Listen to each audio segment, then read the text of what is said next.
اعوذ باللہ من الشیطان الرجیم بسم اللہ الرحمن الرحیم الحمدللہ والصلاة والسلام علی رسول اللہ وبعد۔ سورہ فاتحہ سے ہم آغاز کرتے ہیں۔ الحمدللہ ہم نے یہ پچھلے سال جو دورہ قرآن کا پروگرام کیا تھا، اور ہم نے کوشش کی تھی کہ 1 گھنٹے میں قرآن مجید کے جو ایک پارہ ہے اس کا ہم ترجمہ پڑھ لیں، اور کبھی کچھ جملوں کی تھوڑی سی تشریح کی ضرورت ہو تو وہ کر دیں۔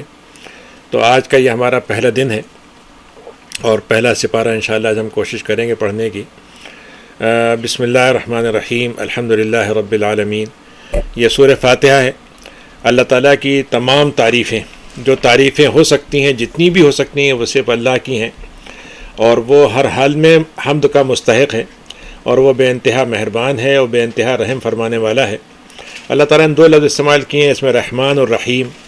رحمان کا مطلب یہ ہے کہ جس کی رحمت جو ہے وہ ہر وقت جو ہے وہ اویلیبل رہتی ہے، ہر وقت وہ جتنی ضرورت پڑتی ہے اس کے حساب سے جتنی ضرورت ہو اس مطابق رحمان میں رحمانیت اس کی آتی رہتی ہے۔ اور رحیم یہ ہے کہ وہ اپنی ہر حال میں رحیم ہے، خواہ لوگوں کو اس کی رحم کا محسوس ہو یا نہ ہو، وہ اپنی صفت کے لحاظ سے رحیم ہے، اور رحمان اپنے عمل کے لحاظ سے اور اپنے فعل کے لحاظ سے رحیم ہے۔ اللہ تعالیٰ کی وہ مالک یوم الدین ہے، تمام کائنات کا رب ہے، اور تمام کائنات کا جو مالک یوم الدین کائنات کا رب ہے، اور اس کے بعد روز جزا کا مالک ہے۔ روز جزا کا مطلب یہ ہے کہ جہاں پر سارے انسانوں کے عمل جو دنیا میں ہوئے ہیں اس کا جو حساب لیا جائے گا، اس کو اللہ تعالیٰ نے یہ کہا ہے کہ وہ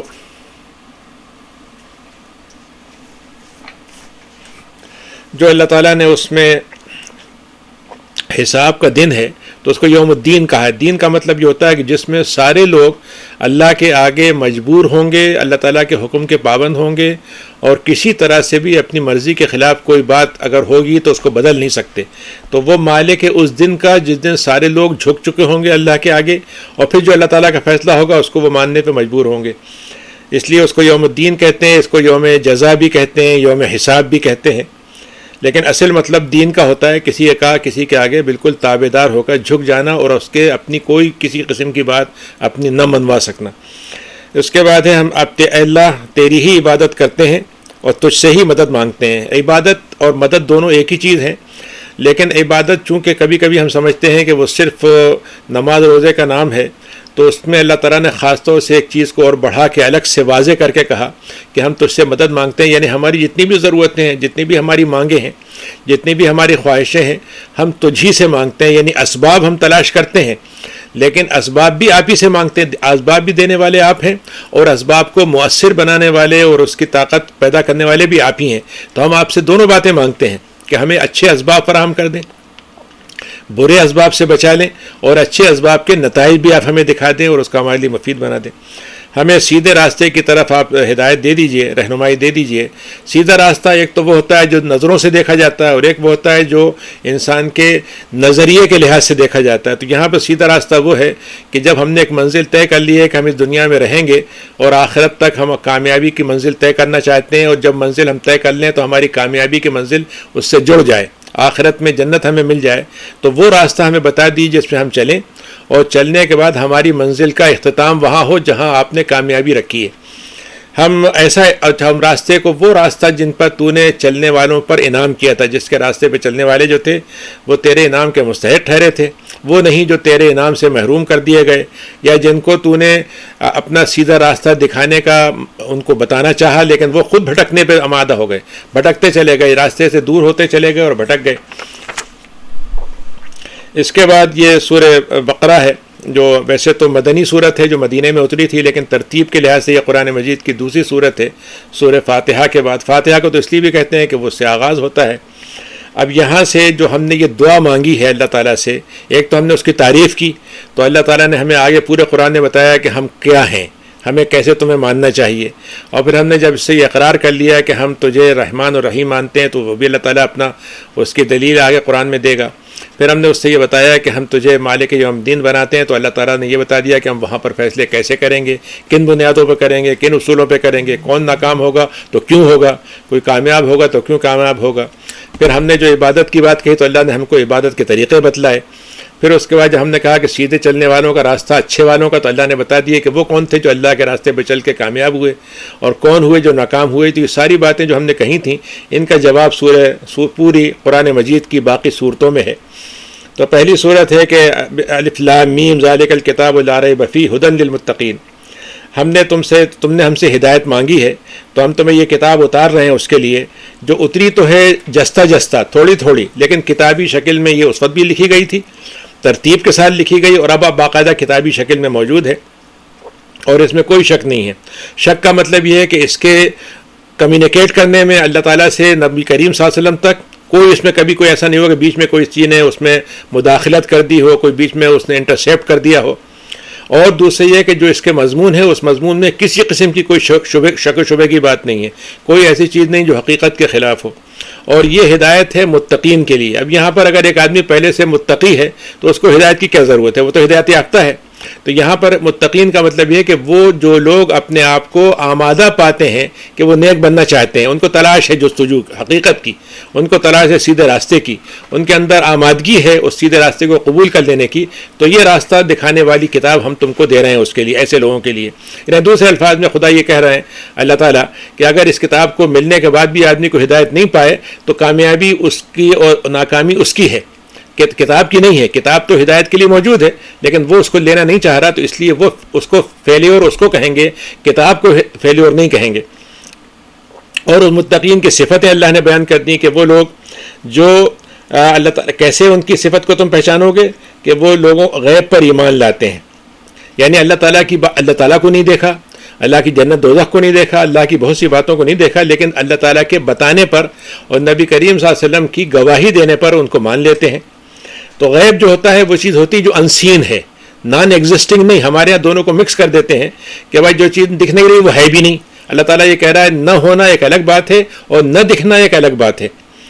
اور غیب کی کئی قسمیں، ایک قسم وہ ہے جو صرف اللہ کو معلوم ہے، کسی کو نہیں معلوم، نبی کو بھی نہیں معلوم. ایک قسم وہ ہے جو نبی کو بتائی گئی ہے، اور ایک قسم وہ ہے جو ہمارے پاس بھی اس کا کچھ درجہ دیا گیا ہے، اور کچھ قسم وہ ہے جو سائنس کے ذریعے سے، مختلف ڈسکوریز کے ذریعے سے ہم جان لیتے ہیں. لیکن جو الٹیمیٹ غیب ہے وہ صرف اللہ کے پاس ہے.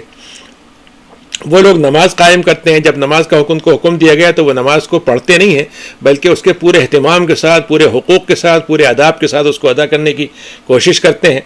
اور جو رزق ہم نے ان کو دیا ہے اس میں سے خرچ کرتے ہیں. اس سے یہ خود نکل آیا کہ یہ رزق ہمارا ہے، ہماری ملکیت تھی، ہم نے تمہیں بخش دیا ہے، تمہیں عطا کر دیا ہے، اور ہم تم سے پورا واپس مانگ سکتے تھے، لیکن ہم یہ کہنا ہے کہ اس میں سے کچھ حصہ منیمم 2.5% مثلاً تم ہمارے لیے اور ہمارے بندوں کے لیے اور ہمارے احکام کے مطابق اس کو خرچ کر دو. باقی جو اور پیسہ ہے وہ بھی تمہیں پہلے تو وہ رزق ملنا چاہیے حلال طریقے سے، دوسرے یہ کہ اس کو بھی تمہیں حلال طریقے پہ ہی خرچ کرنا چاہیے. کہ 2.5% تو تم نے غریبوں کو دے دیا، لیکن 97.5% جو ہے وہ بھی تم اللہ کے حکم کے مطابق اللہ کی مرضی کی خاطر اس کو خرچ کرو. اور جو کتاب ان پر اتاری گئی ہے اس پر بھی وہ ایمان لاتے ہیں. اور جو ہم نے پہلے کتابیں اتاری تھیں، جن کتابوں سے بعض کا تذکرہ قرآن مجید نے کیا ہے، ان کے بعد مضامین کا تذکرہ کیا ہے. اب وہ کتابیں موجود ہیں لیکن سارے مضامین ان کے کیا اللہ تعالیٰ کے کلام سے ہی ہیں یا اور کچھ چیزیں اضافہ ہو گئی ہیں؟ اس کے بارے میں خود قرآن نے کہا ہے کہ انہوں نے اس میں تحریف کر دی ہے، بدل دیا ہے، ترجمہ کر کے بگاڑ دیا ہے. کچھ چیزوں کے اندر انہوں نے آپس میں اس کے مطلب دوسرے بنا دیے ہیں یا اس کے بدل دیے ہیں. تو ان پہ بہرحال ہم ایمان سب کتابوں پہ رکھتے ہیں، لیکن عمل اب صرف ایک کتاب پر ہوگا جس کو ہم قرآن کہتے ہیں. یعنی ایمان کی حد تک سب کو مانیں گے لیکن ایمان اور عمل صرف قرآن پر ہوگا. اور وہ آخرت پر یقین رکھتے ہیں. اب یہ دیکھیے کہ ایمان لانا اور یقین کرنا دو لفظ ہیں، دونوں ایک دوسرے جیسے ہیں، لیکن یقین کے ساتھ قرآن آخرت کو بتانے کا مطلب یہ ہے کہ ایمان میں جو صفت یقین کی ہونی چاہیے 100%، اس کو آخرت کے لیے خاص طور سے یوں بیان کیا کہ آخرت کے بارے میں عام طور سے آدمی جو ہے بڑا اندازے لگاتا رہتا ہے، اپنی باتیں کہتا رہتا ہے، اس کے بارے میں بہت سے اس کے اندر عجیب عجیب قسم کے تصورات پیدا کرتا ہے. تو اللہ تعالیٰ یہ کہہ رہا ہے کہ آخرت کے بارے میں ان کو ایسا یقین ہو جیسے آپ کو یہ معلوم ہے کہ بھائی میرا یہ دایاں ہاتھ جو ہے اور یہ میرا بایاں ہاتھ ہے، اور دونوں ایک دوسرے کو نہیں جانتے لیکن میں جانتا ہوں کہ دونوں میرے دائیں بائیں ہاتھ ہیں. اولئک علی ھدی من ربہم، تو یہ وہ لوگ ہیں جو اپنے رب کی ہدایت پر رہیں گے، یعنی پا بھی جائیں گے اور ان کاموں کے کرنے سے ہدایت پر باقی بھی رہیں گے. اور یہی وہ لوگ ہیں جو فلاح پانے والے ہیں. یعنی دو چیزیں ہوتی ہیں انسان کی، ایک تو ہوتا ہے انسان اپنی خواہشات پوری کر لے، اس کے ذریعے سے جو خواہشیں ہیں، مرضی ہے وہ حاصل کر لے، اور ایک یہ کہ انسان کامیاب ہو جائے. بالکل ایسا ہو سکتا ہے کہ ایک انسان نے بہت کچھ کیا، بڑی محنت کی، لیکن یہ کہ اس کو وہ منصب تو نہیں ملا جو وہ چاہتا تھا، لیکن دنیا کے اندر اس کو ایک قسم کا اعزاز مل گیا، اس کو ایک قسم کی تکریم مل گئی، اس کو لوگوں کی نظر میں اس کے احترام بڑھ گیا، تو فلاح جو ہے وہ بنیادی طور پر یہ طے ہے. لیکن اس کے ساتھ ساتھ کامیابی کے اور شکلیں بھی ہو جائیں وہ بھی اچھی بات ہے، اگر مل جائیں تو کیا کہنے. وہ لوگ جو اس کے مقابلے میں ان چیزوں کا انکار کر دیتے ہیں، یعنی ان کے اندر تقوی موجود تھا لیکن تقوی کو انہوں نے چھپا دیا. قرآن نے کہا ہے کہ ہم نے انسان کے اندر الہمہا فجورہا و تقواہا، ہم نے فجور بھی رکھا ہے انسان کے اندر اور تقوی بھی رکھا ہے. تو جو تقوی کو اپنے چھپا دیتا ہے، ڈھانک دیتا ہے، اس کو کور کر دیتا ہے تو وہ کافر ہو جاتا ہے. تو ایسے لوگوں کے لیے مسئلہ یہ ہے کہ آپ ان کو ڈرائیں یا نہ ڈرائیں، ان پہ کوئی فرق نہیں پڑتا، وہ ایمان نہیں لاتے.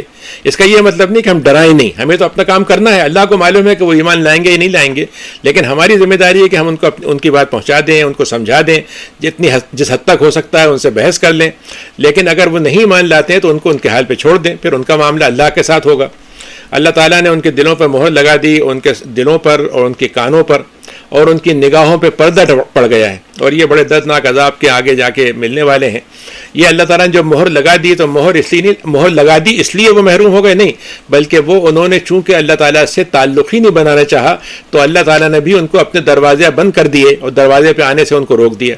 یہ مہر لگانا کہتے ہیں کہ اب ان کی آنکھوں پہ ساری چیزیں ان کے سامنے وہی گزر رہی ہیں جو مسلمانوں کے سامنے گزر رہی ہیں. مسلمانوں کے سامنے نشانیاں آتی ہیں، وہ ان سے ایمان بڑھ جاتا ہے، ان کے اوپر کوئی فرق نہیں پڑتا. ایک گروہ تو ایمان کے مقابلے میں ہوا کافروں کا، اس کے بعد ایک دوسرا گروہ ہے جو نہ مومن ہے نہ کافر ہے لیکن بیچ میں ہے، آدھے ادھر آدھے ادھر. ان کا معاملہ قرآن نے آگے بیان کیا کہ وَمِنَ النَّاسِ مَن يَقُولُ آمَنَّا بِاللَّهِ. بعض لوگ ایسے ہیں جو یہ کہتے ہیں کہ ہم اللہ پر ایمان لائے، آخرت پر ایمان لائے، جبکہ ایمان کا حق ادا نہیں کر رہے. وہ یعنی صحیح معنوں میں دل میں ایمان نہیں اترا ہے ابھی، زبان سے تو کہہ دیا انہوں نے لیکن صحیح معنوں میں اس کے اندر اس کی سچائی پر ان کو پورا یقین نہیں آیا. یہ اللہ کو بھی دھوکہ دیتے ہیں اور ایمان والوں کو بھی دھوکہ دیتے ہیں، انسانوں کو بھی دھوکہ دیتے ہیں، اللہ کو بھی دھوکہ دیتے ہیں. اللہ تعالیٰ کہتا ہے کہ یہ دھوکہ ان کو اللہ کو کیا دھوکہ دیں گے، اور مومن اگر دھوکہ کھا بھی جائیں تو کیا فرق پڑے گا. اصل یہ ہے کہ وہ اپنے آپ کو دھوکے میں ڈالے ہوئے ہیں کہ ان کے پاس دنیا کی کچھ چیزیں ہیں، وہ دھوکے میں ہے کہ یہ دنیا میں ہمیشہ کام آتی رہیں گی اور آخرت میں بھی کام آئیں گی.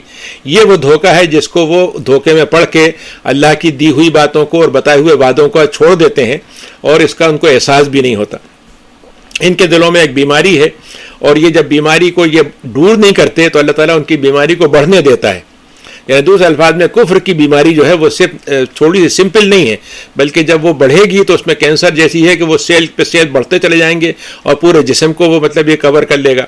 تو ان کی بیماری اللہ تعالیٰ کو اس کو کیور نہیں کرتا، اس کو شفا یاب نہیں کرتا، اور ان کے لیے دردناک عذاب ہوگا کیونکہ وہ جھٹلاتے رہے تھے. اور یہ وہ لوگ ہیں، ان کی پہچان بتائی اللہ نے کہ جب ان سے کہو کہ تم زمین میں فساد مت پھیلاؤ، یعنی وہ زمین میں جو ترکیبیں بتاتے ہیں، جو پلان لے کر آتے ہیں، جو اسٹریٹجی لے کر آتے ہیں، جو بڑے بڑے مطلب منصوبے بنا کے بتاتے ہیں، ان کا کہنا یہ ہوتا ہے کہ انسانیت کی فلاح کے لیے ہم کر رہے ہیں، لوگوں کی فلاح کے لیے کر رہے ہیں، یہ ایسا ہو جائے گا، مستقبل سنور جائے گا. اللہ تعالیٰ کہتا ہے یہ زمین میں اس کے ذریعے سے اصلاً بگاڑ پیدا کرتے ہیں، یعنی رشتوں کو توڑ دیتے ہیں، انسانیت کی حرمت کو ختم کر دیتے ہیں، انسانوں کو دھوکہ دے کے ان کو بیوقوف بنا لیتے ہیں، غریبوں کو دبا لیتے ہیں.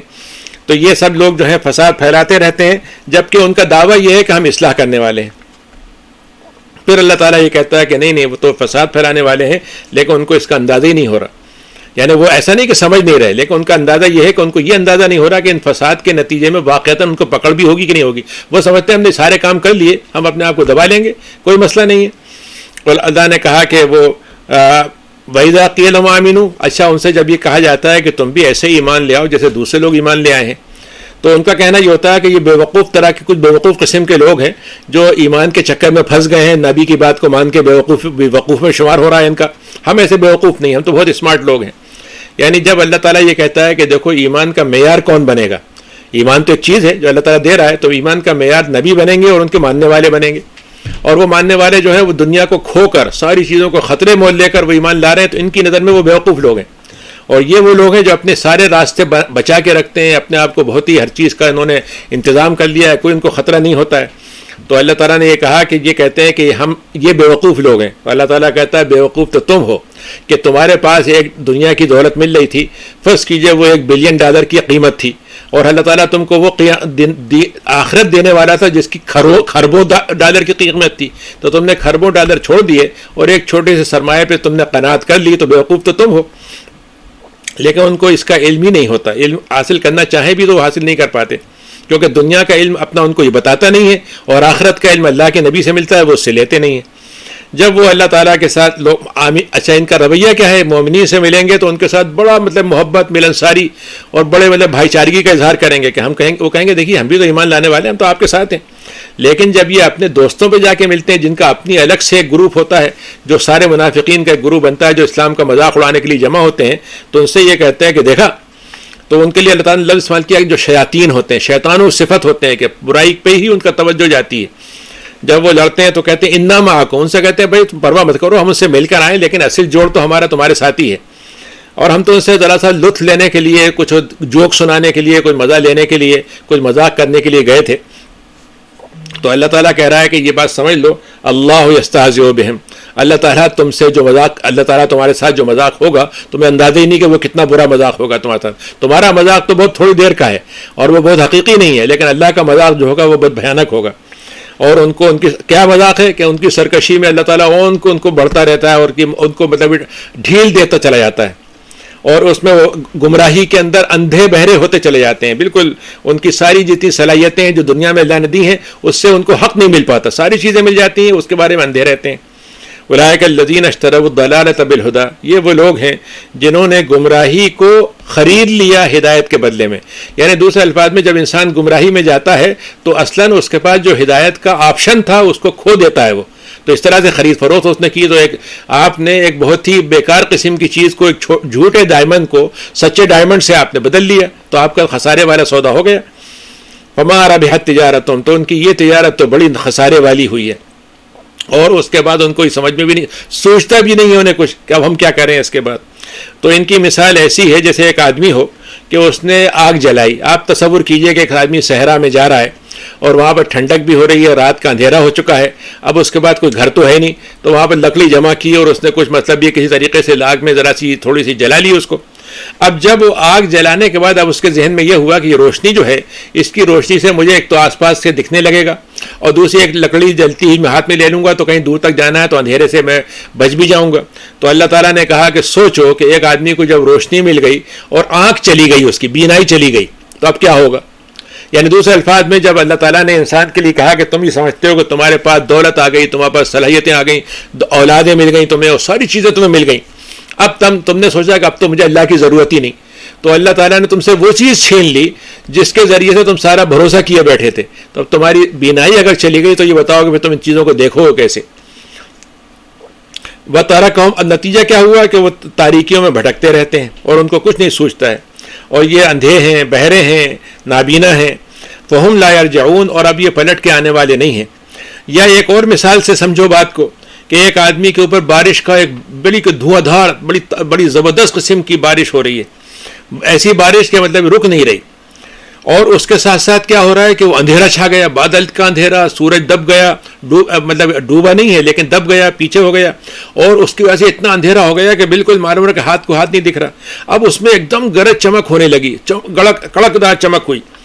یہ جادون اصحابہم، تو ان کا حال یہ ہوتا ہے کہ وہ اس کے ذریعے اس کڑک کو دیکھ کر اپنے کانوں میں، مطلب یہ کہ اپنے کانوں کے اندر انگلیاں ٹھوس لیتے ہیں کہ ایسا نہ ہو کہ پھٹ جائیں ان کے کان، اور ان کو موت کا خوف ہوتا ہے۔ تو اللہ تعالیٰ ایسے کافروں کے پورا ان کو گھیرے میں لیے ہوئے۔ اس مثال کا مطلب کیا ہوا؟ اس مثال کا مطلب یہ ہے کہ جب اللہ تعالیٰ ایک دین دیتا ہے تو اس کے اندر کچھ احکام جو ہوتے ہیں بڑے سخت ہوتے ہیں، تو اس سے تو ان کو بڑی پریشانی ہوتی ہے۔ کچھ احکام نرم ہوتے ہیں، کچھ مزیدار بھی ہوتے ہیں، ان کے سہولت کے مطابق ہوتے ہیں، تو جہاں ان کو مزیدار لگے تو وہاں تو گرج چمک سے انہوں نے روشنی سے فائدہ اٹھا لیا، اور جہاں پر سخت احکام ہوئے تو ان کا بھائی تو بڑا اندھیرا ہے، ہمیں کچھ نہیں دکھ رہا۔ تو گویا دوسرے الفاظ میں دین جو ہوتا ہے اللہ تعالیٰ کا، اس میں یقیناً مشکلات بھی ہیں، آسانیاں بھی ہیں، تو دونوں کو آپ ملائیں گے تو اس کی بارش سے بھی فائدہ ہوگا، چمک سے بھی فائدہ ہوگا، اور تاریکی میں بھی مطلب یہ کہ رحمت اللہ کی جو ہے آپ کو گھیرے میں رکھے گی۔ تو تھوڑی دیر وہ ایسا ہو سکتا ہے کہ وہ نگاہ ان کی چھن جائے کڑک سے، تھوڑی دیر کے لیے جب روشنی ہوتی ہے تو چل پڑتے ہیں، اور جب تاریکی ہوتی ہے تو رک جاتے ہیں۔ یعنی جب کوئی اچھا سا حکم آیا تو چل پڑے، اور جب سخت حکم آیا تو وہیں پہ ٹھہر گئے۔ تو دوسرے الفاظ میں یعنی ان کا پسند کا مسئلہ ہوتا ہے کہ پسند ہے تو دین کے ساتھ ہیں، پسند نہیں ہے تو وہاں رک گئے، اور وہ ان کو تاریکی نظر آتی ہے۔ اللہ تعالیٰ اگر چاہے تو ان کی نگاہوں کو بھی جیسے کیا ہے، نگاہوں کو اور ان کے کانوں کو ان سے محروم کر دیں، یعنی وہ کان اور دیکھ تک تو سن نہیں رہے اللہ کی بات کو۔ یہ بھی ہوتا ہے کہ اللہ تعالیٰ ان کے کانوں کو بالکل ہی ختم کر دے اور سننا ہی بند کرا دے، اور آنکھوں کو بھی بند کرا دے۔ اللہ تعالیٰ کی قدرت ہر چیز پر ہے۔ اے لوگو، اللہ تعالیٰ نے یہاں انسانوں کو مخاطب کیا، صرف مسلمانوں کو نہیں کیا. اے لوگو، تمہارا رب ایک ہی ہے، اسی نے تم کو پیدا کیا ہے، تم اسی کی عبادت کرو، تم دوسری چیزوں کی عبادت کیوں کرتے ہو؟ اور اگر تم ایسا کرو گے تو والذین من قبلکم، تم کو بھی اس نے پیدا کیا، تم سے پہلے والوں کو بھی اسی نے پیدا کیا. سارے انسانوں کا خدا ایک ہی ہے. ایسا نہیں ہو سکتا کہ وہ ہندوؤں کا خدا کوئی اور ہے، عیسائیوں کا کوئی اور ہے. سارے انسانوں کی ایک ہی شکل بنتی ہے، ایک ہی رنگ بنتا ہے، ایک ہی طرح کے خون سے نظام چلتا ہے، ایک ہی طرح کی ان کی فطرت بنتی ہے. تو یہ اس کا مطلب یہ ہے کہ ان کا سب کا پیدا کرنے والا ایک ہے. لیکن اللہ تعالیٰ یہ چاہتا ہے کہ تم تقوی کے ساتھ زندگی گزارو. یعنی کیا مطلب ہے؟ حلال حرام کی تمیز کے ساتھ، اچھائی اور برائی کے پہچان کے ساتھ، حق اور باطل کی تمیز کے ساتھ تم زندگی گزارو. دیکھو اس میں تمہارے لیے زمین کتنی تمہارے لیے سہولت والی بنائی ہے. زمین ایسی بنائی ہے کہ جیسے انسان کے لیے فرش بچھا دیا تھا، بستر ہوتا ہے، کہ زمین میں آپ دیکھیے کتنے طرح کی چیزیں ہیں. جہاں پر سہولت نہیں ہے وہاں سہولت اس سے لے سکتے ہیں. کہیں سہولت گھاس کی بنی ہوئی ہے، کہیں پر مختلف قسم کی چیزیں بنی ہوئی ہیں. تو وہ ایک بچھونے کی شکل بنا کے دیے تمہیں. اور آسمان کو دیکھو، تمہارے لیے ہم نے ایک عمارت کی، اعلیٰ ترین عمارت کا ایک ہم نے اوپر شامیانہ تمہارے پر تان دیا ہے، اور آسمان سے تمہارے لیے پانی اتارا، جس کے ذریعے سے تمہیں ہر طرح کے پھل ملتے ہیں، جس کو تم بطور رزق کے استعمال کرتے ہو، بطور مزے کے اور بطور غذا کے، دونوں کے تم استعمال کرتے ہو. تو اب تمہارا کام یہ ہونا چاہیے کہ تم اللہ کے ساتھ کسی کو شریک مت بناؤ. جب کہ تمہیں یہ بات سمجھ میں بھی آ رہی ہے، تم جان بوجھ کے کر رہے ہو یہ کام. اگر تمہیں اس بات میں شک ہے کہ ہم نے اس بندے پر، یہ محمد صلی اللہ علیہ وسلم پر ہم نے یہ قرآن جو اتارا ہے پتہ نہیں انہوں نے خود بنا کے پیش کر دیا، اللہ نے اتارا ہے، تو ٹھیک ہے، یہ انسان تھے، تمہاری طرح کے انسان ہیں، ان کو جو تمہیں عربی آتی ہے ان کو بھی آتی ہے، بلکہ تم ان سے زیادہ عربی کے دعوے دار ہو سکتے ہو. تو اگر یہ کتاب انہوں نے اپنے خود سے بنا دی ہے تو ایک انسان کی طرح تم بھی انسان ہو، تم ان سے اچھی کتاب لے کے بتا دو. تو ایک سورت اس جیسی لے کے آ جاؤ، اور اپنے ساتھ جتنے تمہارے گواہ ہیں، جنوں میں، انسانوں میں، بڑے بڑے جتنے شاعر ہیں، جتنے بڑے بڑے تمہارے خطیب ہیں، سب کو جمع لو اور جمع کر کے دیکھو کہ تم کیا ایک آیت تو کیا ایک سورت تو کیا ایک آیت بھی اس جیسی بنا سکتے ہو. آج تک یہ چیلنج موجود ہے، اس وقت بھی یہ چیلنج موجود تھا اور کبھی کوئی نہیں بنا سکا اس کو. ان کو تم صادقین، اگر تم سچے ہو. دیکھو اگر تم ایسا نہیں کر سکو، اور تم کبھی نہیں کر سکتے، فاتقوا النار الذی، تو ایسا کرو کہ ذرا سا یہ خیال کر لو کہ ایک آگے تمہاری منزل میں اگر کھوٹ پیدا ہو گیا، راستے بھٹک گئے، تو پھر منزل تمہاری ختم ہوگی اس آگ پر جس کا ایندھن جو ہے لوگ بنیں گے اور پتھر بنیں گے. پتھر اس لیے خاص طور سے کہا کیونکہ پتھروں کی پوجا ہوتی تھی، ورنہ اور چیزیں بھی ہو سکتی ہیں، لکڑیاں ہیں، پتھر ہیں، اس کے علاوہ جو بھی ہو سکتا ہے. اعدت للکافرین، کہ ان کے لیے ہم نے رکھی ہے جو ہماری انکار کے ساتھ زندگی دنیا میں گزاری تھی انہوں نے. اور آپ اے نبی ایسے لوگوں کو جنہوں نے ایمان قبول کر لیا اور پھر اس کے بعد عمل صالح میں لگے رہتے ہیں، آپ ان کو بشارتیں دے دیجئے. کاہے کی کہ ان کے لیے آگے چل کر بڑی بڑی باغات بھری ہوئی جنتیں ہوں گی، باغات والی ہوں گی، پانی کی نہریں بہتی ہوں گی، اور وہاں پر ان کو جو رزق ملے گا ان کو یاد آئے گا کہ اس سے ملتا جلتا رزق تو ہم نے دنیا میں بھی کھائے تھے، ایسے پھل ہمیں وہاں بھی ملے تھے. اور یہ کہیں گے یہ تو مزہ تو بہت مختلف ہے، کیا کہنے، لیکن بہرحال کچھ اس سے ملتی جلتی چیز، یہاں کا انگور ہم نے کھایا تھا تو وہاں ہم نے دنیا میں بھی ایک انگور کھایا تھا. وہ تو بھی متشابہہ، تو ان کو بڑا ملتا جلتا ان کو شکل دی جائے گی، لیکن ظاہر مزہ اس کا کہیں ہزار گنا فرق ہوگا. اور وہاں پر ان کے لیے بہت ہی پاک صاف ستھری گزار لوگ ہیں، وہ مطلب یہ بیویاں ہوں گی. وہم فیہا خالدون، اور وہاں پر وہ ہمیشہ رہیں گے. ان اللہ لا یستحی ان یضرب مثلا ما بعودۃ فما فوقها، اللہ تعالیٰ نے ایک عجیب بات یہاں کہی کہ اللہ تعالیٰ کو اس بات پہ کوئی حیا نہیں آتی کہ وہ ایک مثال دے دے مچھر کی. ایک آدمی کے ساتھ اللہ میاں اتنی بڑی مخلوق، ایک چھوٹی سی مخلوق کا ذکر کر رہے ہیں. تو اللہ تعالیٰ کہتا ہے کہ مثال سے بات کو سمجھانے کے لیے اگر تمہیں اگر مثال دے کے بات سمجھانا ہے اور ایک مچھر کے ذریعے سمجھانا چاہے تو ہمیں اس میں کوئی پریشانی نہیں ہے، اس سے کوئی ہمارے اوپر کمزوری نہیں آتی. نہ مچھر کا کوئی مسئلہ بنتا ہے، وہ ہماری مخلوق ہے، ہم اس کا ذکر کر سکتے ہیں. ان اللہ لا یستحی، کہ ہم ایک مچھر کا ذکر کریں یا اس سے اور اونچی چیز کا ذکر کر دیں. فاما الذین آمنوا، تو مومنین کا مثال یہ ہوتی ہے کہ جب وہ مثال سنتے ہیں تو مثال کے اندر سے جو اصل پیغام ہوتا ہے وہ لے لیتے ہیں، اور ان کو یہ لگتا ہے کہ اللہ تعالیٰ نے جو بات کہی ہے بالکل حق کہی ہے. لیکن جو کفر والے ہیں، جو نہیں قبول کرنا چاہتے ہیں اللہ کی بات کو، وہ مثال میں الجھ جاتے ہیں، اس کے ذریعے سے کچھ اور باتیں نکالنے لگتے ہیں. تو وہ کہتے ہیں ایسی مثال دے کہ کیا یہ اللہ میاں نے کیسی مثال دی ہے. یضل بہ کثیرا، تو اللہ تعالیٰ نے یہ کہہ رہا ہے کہ اللہ تعالیٰ ایک ہی مثال سے ہدایت بھی دے دیتا ہے اور رہنمائی اور بھٹکا بھی دیتا ہے. ایک قرآن ہے، ایک آدمی کے لیے اترتا ہے تو ہدایت مل جاتی ہے، دوسرے کو اس سے گمراہی مل جاتی ہے. بہت سے لوگ اس سے گمراہ ہو جاتے ہیں، بہت سے لوگ ہدایت پہ آ جاتے ہیں. لیکن کون لوگ ہیں جو گمراہ ہوتے ہیں؟ وما یضل بہ الا الفاسقین. قرآن کے ذریعے سے اگر کوئی گمراہ ہوگا تو صرف وہ اس لیے نہیں ہوگا قرآن نے یہ گمراہی تھی، قرآن نے گمراہی نہیں رکھی، بلکہ قرآن کو انہوں نے غلط طریقے سے، اپنے منمانے طریقے سے، گناہ گار طریقے سے استعمال کیا، فسق کے ذریعے سے، کھلے کھلے گناہ کے ذریعے سے انہوں نے کیا، نتیجہ ہوا کہ قرآن بھی ان کو گمراہ کرنے والا بن گیا۔ آج آپ دیکھ لیجئے کہ قرآن مجید سے ایسے لوگ بھی آپ کو دلیل لینے والے مل جائیں گے جن کو یہ محسوس ہوگا قرآن مجید میں تو غلطیاں ہیں، قرآن کے اندر تو وہ بات صاف کہی نہیں گئی جو ہمیں کہنا چاہیے۔ قرآن مجید جو اس زمانے کے لیے اترا تھا آج کے زمانے کے لیے کافی نہیں ہے۔ تو یہ گمراہ کرنے والا قرآن جو ہے وہ کس معنی میں ہے؟ جب اپنی صفتیں خراب ہوں گی، اور ان کی صفت پہچان کیا ہے؟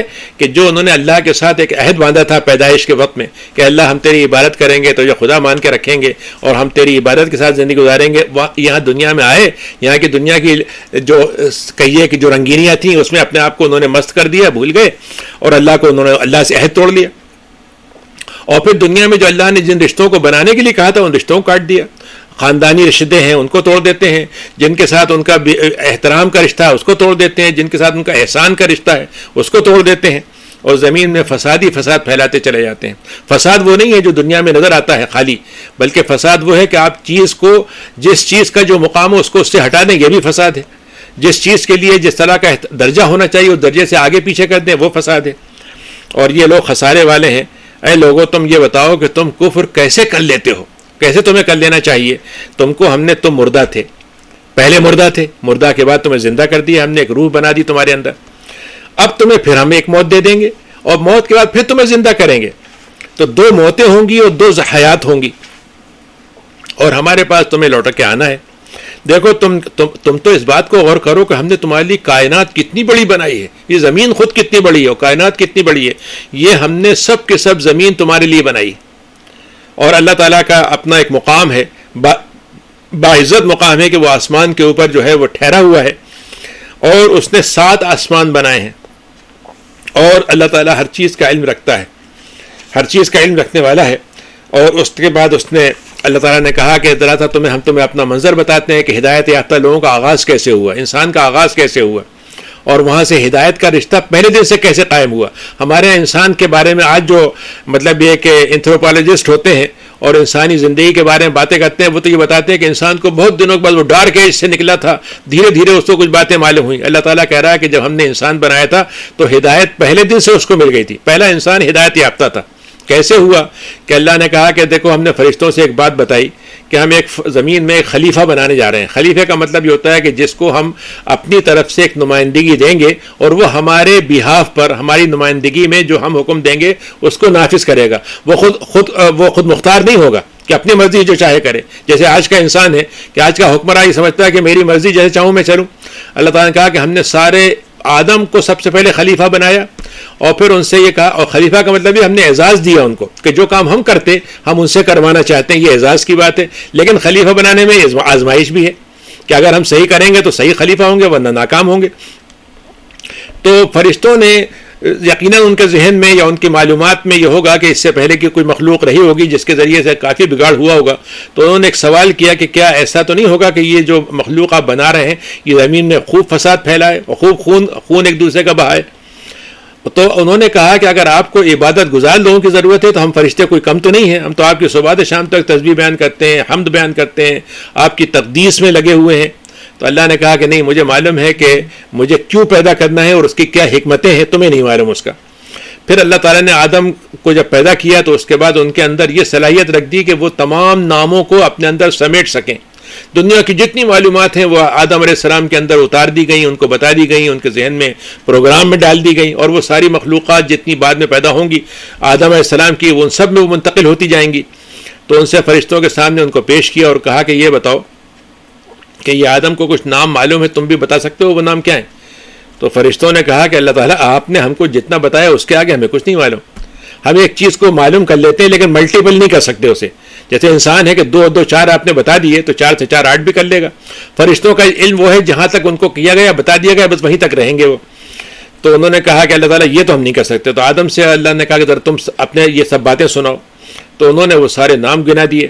تو انہوں نے اللہ نے کہا کہ دیکھو جو بات میں کہہ رہا تھا تمہیں اب سمجھ میں آئی کہ میں وہ علم اقل لکم، کہ نے تم سے کہا تھا کہ میں غیب آسمان کا اور زمین کا جو کچھ بھی ہے وہ سب میں جانتا ہوں، اور تم جو کچھ ظاہر کرتے ہو چھپاتے ہو وہ بھی میں جانتا ہوں، دلوں کا حال بھی جانتا ہوں، ظاہر کا حال بھی جانتا ہوں۔ پھر اللہ نے ایک اور کام کیا، آدم علیہ السلام کی تکریم کی، یعنی خلیفہ بنانے کے بعد تو ایک مقام دیا ان کو، لیکن ایک اور تکریم کی کہ فرشتوں سے کہا اور ابلیس سے بھی کہا.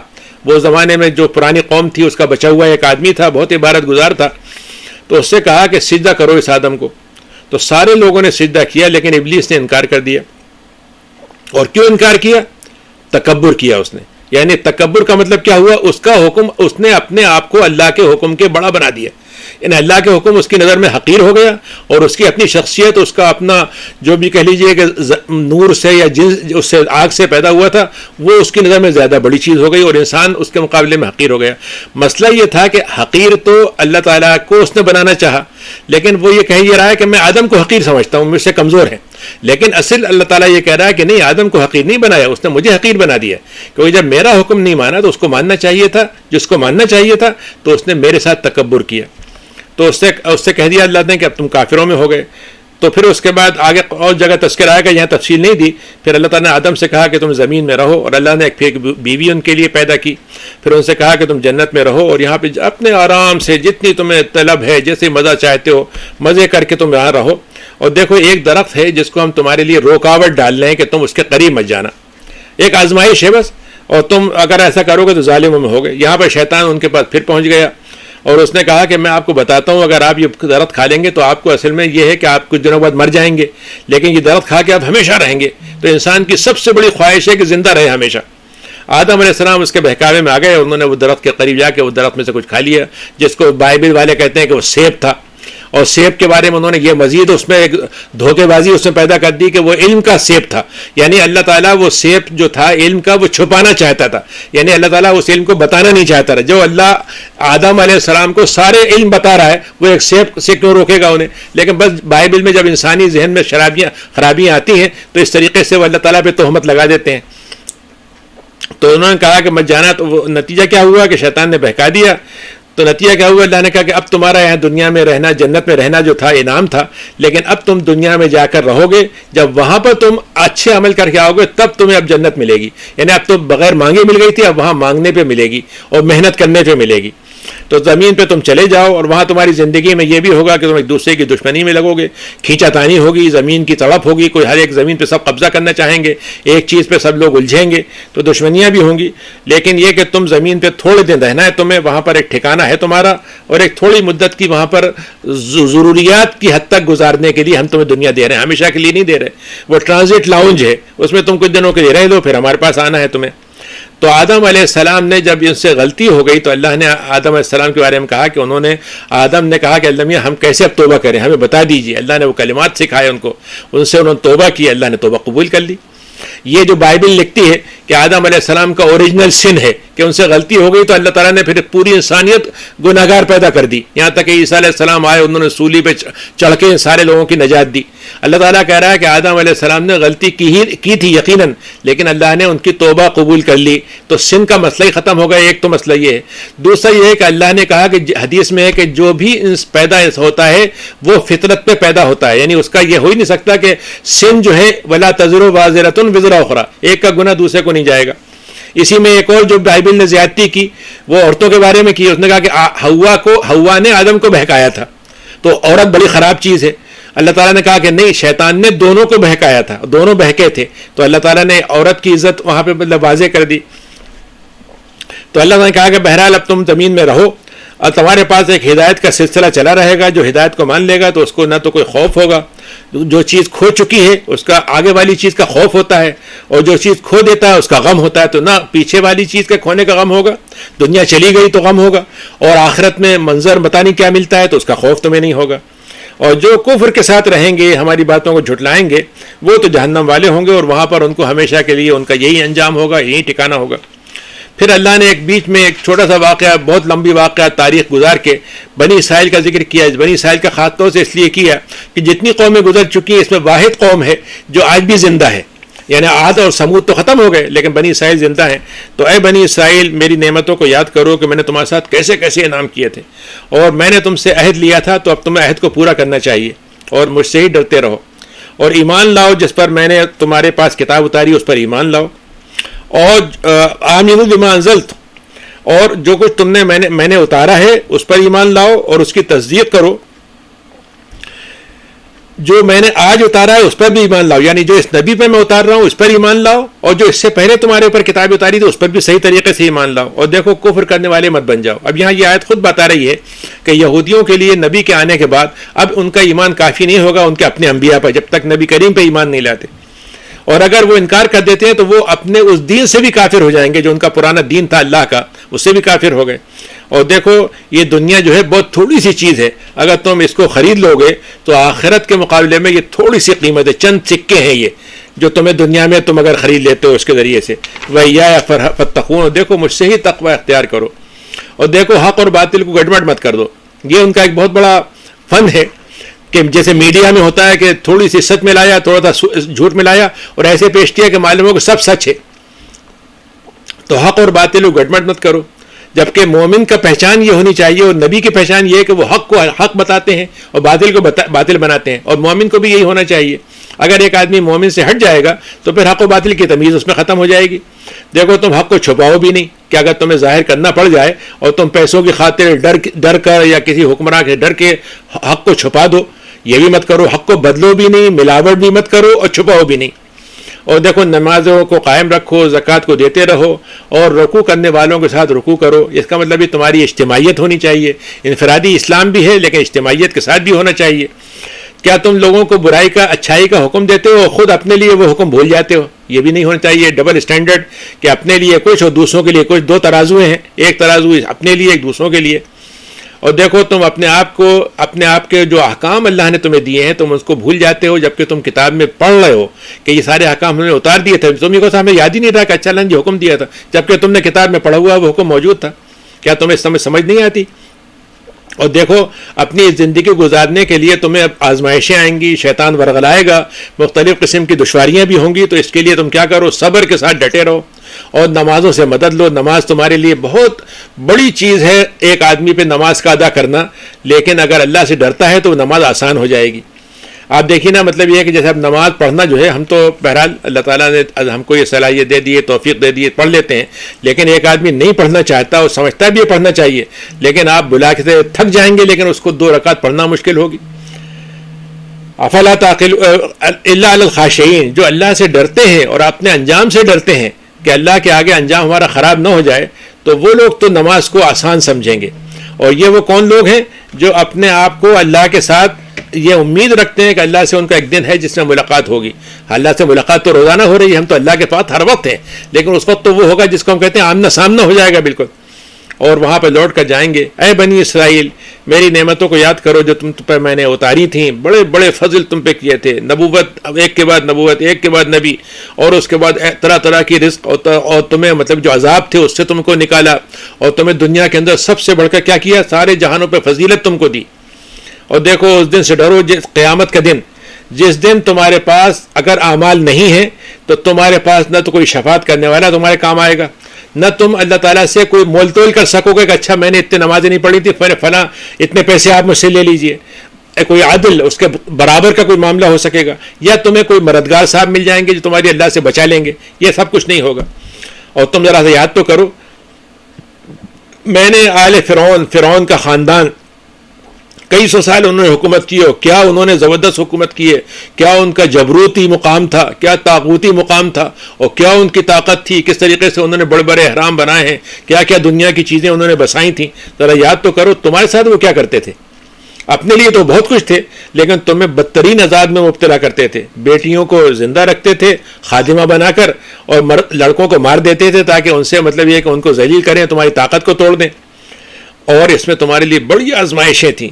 دیکھو ہم نے کیا کیا، ہم نے تمہیں سمندر سے گزار دیا، سمندر نے تمہیں جگہ دے دی، اور جب وہ تم نکل گئے تو ہم نے اسی فرعون کو جو اس پانی میں سے گزر رہا تھا، جو ٹھہرا ہوا تھا، اس میں ہم نے اس کو ڈبو دیا۔ تم دیکھ رہے تھے، تم سامنے تھا تمہارے منظر۔ اور تم ذرا یاد تو کرو، ہم نے تمہیں ایک ایسا انعام کیا کہ موسیٰ کو، جیسے موسیٰ کو پیدا کیا، بچایا، فرعون کے دربار میں بنایا، پھر ان کو مدین لے گئے، پھر واپس لے کر آئے، اور موسیٰ کے ذریعے سے تمہیں جمع کیا، نجات دلوا دی تمہیں، اور پھر ہم نے ان کو اس کے بعد 40 دن ان کو انتظار کروایا ایک جگہ پر، پھر ہم نے ان کو تورات دی۔ لیکن تم نے کیا کیا، تم نے اس تورات کو بھول کر چھوڑ کر ایک بچڑے کی پوجا شروع کر دی، گائے کی پوجا شروع کر دی، جیسے ہندوؤں میں ہو گئی ہے، اور یہ گائے کی پوجا جو ہے مصر سے آئی تھی ان کے پاس، اور مختلف لبنان میں جو خدا تھے ان کے یہ گائے کی پوجا ہوتی تھی. تو اللہ تعالیٰ نے کہا کہ دیکھو تم نے بڑا ظلم کیا تھا اس بات پہ، تم کو اللہ کی توحید چھوڑ کر تم نے یہ کام کیا، پھر ہم نے تم کو معاف کر دیا تاکہ تم پھر شکر گزار، شاید ہمارے شکر گزار بن جاؤ.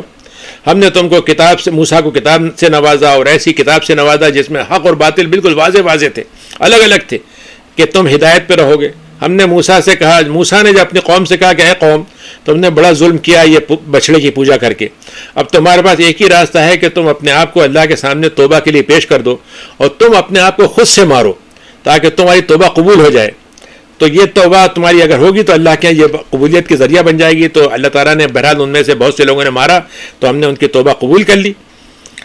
وَإِذْ قُلْتُمْ يَا مُوسَىٰ، ایک وقت یاد کرو، ایک موقع آیا جب تم نے پھر اللہ موسیٰ سے کہا کہ ہم تو اللہ کو کی بات کو اس وقت مانیں گے جب اللہ کو خود اپنی آنکھوں سے دیکھ لیں گے. تو اللہ تعالیٰ نے تم کے اوپر ایک ایسا کڑکا بھیجا، بجلی کا کوندہ بھیجا، جس کے نتیجے میں تمہاری آنکھیں جو ہیں جم گئیں، تم خود مطلب بالکل پتھر بن گئے، اور تمہارے سامنے یہ سب ہو رہا تھا. پھر ہم نے تم کو دوبارہ اٹھا دیا، زندہ بنا دیا، تاکہ تمہارے اندر شکر شاید پھر سے پیدا ہو جائے. اور ہم نے تم کو ایسا بے پناہ گرمی کے زمانے میں سورج کتنا گرم ہو سکتا تھا، لیکن ہم نے بادل کر دیا کہ تمہارے پہ روشنی تو رہے لیکن گرمی نہ پڑے. اور ہم نے تمہارے لیے غذا کے ایسے انتظام کیے کہ ایک پرندہ ہے تمہیں آرام سے مل جاتا ہے، پکڑو اور کھا لو، اور ایک گوند ہے جو نکلتا ہے درخت سے، اس کو کھاؤ، بے پناہ مزیدار چیز ہے، اور اپنے غذائیت بھی ہے، تقویت بھی ہے، اور تمہارے لیے ایک فری کا انتظام ہے. تو اللہ تعالیٰ کی اچھی اچھی رزق کو تم حاصل کرو اور کھاؤ. ہم نے تم پہ کبھی ظلم نہیں کیا، لیکن اس کے باوجود تم ظلم کے راستے پہ چلتے رہے. ہم نے تم سے کہا تھا کہ تم کو ہم نے ایک بستی میں تمہیں موقع دے دیا ہے، بیت المقدس کی بستی ہے، تم وہاں جانا، اور جب جانا تو وہاں پر تمہیں خوب چیزیں ملیں گی، بہترین نعمتیں ملیں گی، لیکن جب وہاں داخل ہونا تو سجدہ کر کے جانا، اللہ کا شکریہ ادا کر کے داخل ہونا، اور دروازے کی جب فتح کر لو، اور یہ کہنا کہ اللہ ہمارے گناہوں کو معاف جھاڑ دے ہم سے. لیکن تم نے کیا کیا؟ تمہاری خطاؤں کو معاف کر دیں گے، ہم احسان کرنے والوں کو بڑھا کر دیتے ہیں. لیکن تم نے کیا کیا کہ ظلم یہ کیا کہ جو ہم نے قول تم کو بتایا تھا اس کو بدل دیا، تم نے کچھ اور اس کی جگہ کہنا شروع کر دیا جب جو ہم نے نہیں کہا تھا. نتیجہ کیا ہوا کہ ہم نے ان کے اوپر آسمان سے ایک ایسی بہت ہی منحوس قسم کا عذاب ان پہ اتار دیا کہ فسق وہ کرتے تھے. پھر اللہ نے موسیٰ کا تذکرہ کیا کہ موسیٰ سے قوم آئی اور ان سے کہا کہ ہمارے لیے تو پانی کا بڑا مسئلہ ہو گیا ہے. تو ہم نے اس سے کہا موسیٰ سے کہ تم ایک پتھر پہ لکڑی مارو جو تمہاری عصا کا ہے، جو ہر موقع پر معجزے دکھاتا رہا ہے، اس وقت بھی کرو. تو کیا ہوا؟ اس پتھر سے 12 راستے پھوٹ پڑے جہاں سے 12 پانی کے جو ہے سوتے نکل پڑے، اور 12 قبیلے تھے تو ہر قبیلے کے لیے ایک پانی کی ایک جگہ اس کی طے ہو گئی کہ وہاں سے اپنا اپنا پانی وہ لے لیا کریں گے. ہم نے کہا ٹھیک ہے، اب تم کھاؤ بھی پیو بھی، اللہ کا رزق تمہیں وافر مقدار میں موجود ہے، لیکن زمین میں فساد مت پھیلانا، بگاڑ مت پھیلانا. نتیجہ کیا ہوا؟ وَإِذْ قُلْتُمْ يَا مُوسَىٰ، تو تم نے موسیٰ سے کہا کہ صاحب یہ کوئی بات ہوئی کہ بس ہمیں مطلب یہ ہے کہ بس آپ یہ من و سلوہ پہ گزارا ہو رہا ہے. ہم تو مصر میں رہتے تھے تو سبزیاں بھی کھاتے تھے، اور وہاں پر ہمیں کبھی ساگ مل رہا ہے، کبھی ترکاری مل رہی ہے، کبھی گیہوں سے لطف لے رہے ہیں، کبھی لہسن کا مزہ لے رہے ہیں، کبھی پیاز ہے. وہاں پہ تو اتنی انواع اقسام کی چیزیں تھیں، ہمیں تو وہ چاہیے، یہ سب یہ من و سلوہ ہمیں ہر وقت نہیں چاہیے. تو موسیٰ نے کہا کہ اتنا اچھا بہترین نظام تمہیں غذا کا اللہ دے رہا ہے، تم اس کو چھوڑ کے بہت ہی گری ہوئی چیزوں کو پسند کرنا چاہ رہے ہو. ٹھیک ہے، اہبطوا مصر، چلو ایک شہر چلتے ہیں جہاں پر تمہیں یہ سب چیزیں مل جائیں گی.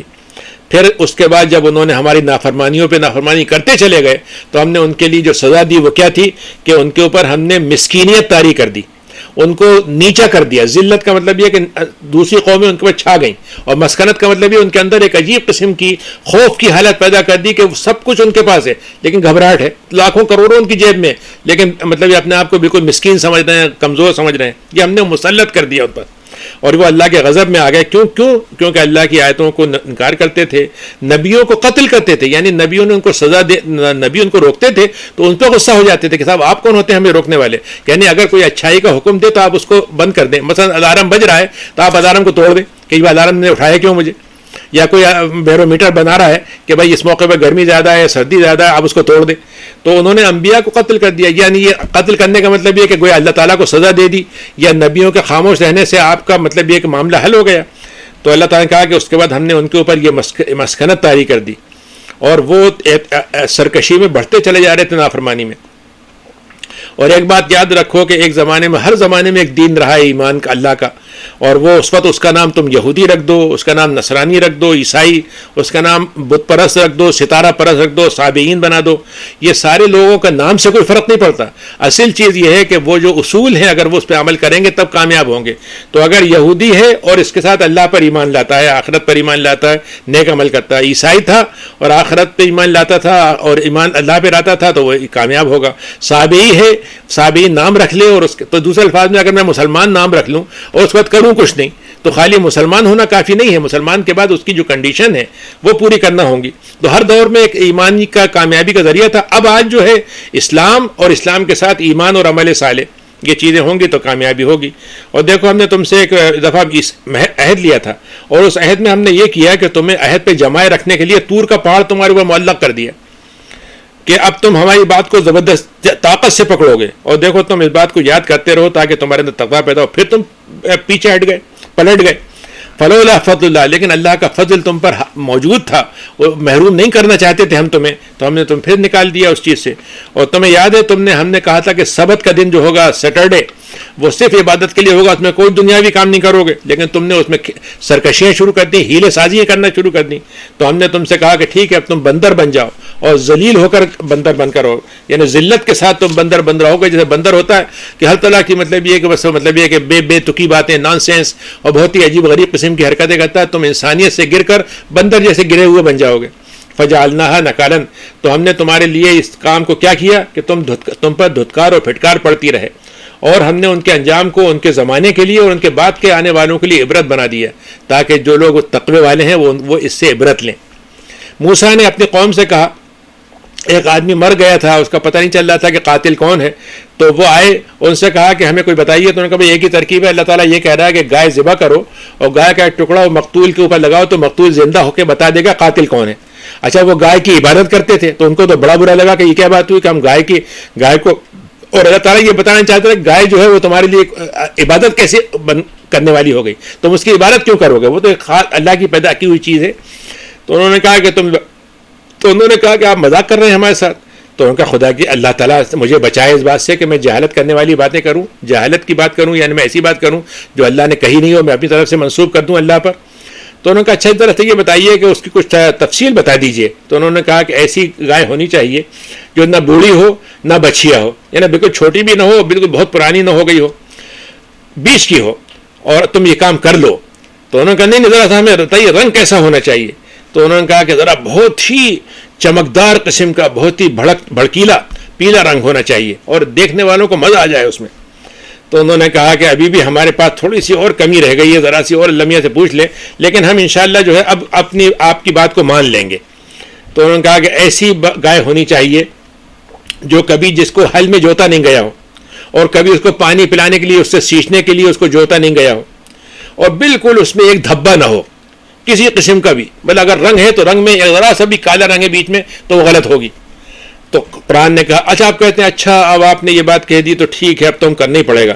تو وہ کر سکتے تھے نہیں کر سکتے تھے، لیکن بہرحال مجبور ہو کے انہیں کرنا پڑا اور مل گئی. ان کو آتا ہے کہ ایک ہی گائے ایسی ملی تھی ان کو، اور وہ سب سے زیادہ ان کے ہاں چہیتی گائے تھی اور بڑا اس کو معزز مقام رکھتے تھے. اللہ تعالیٰ نے اس کو ان سے ذبح کروا دیا.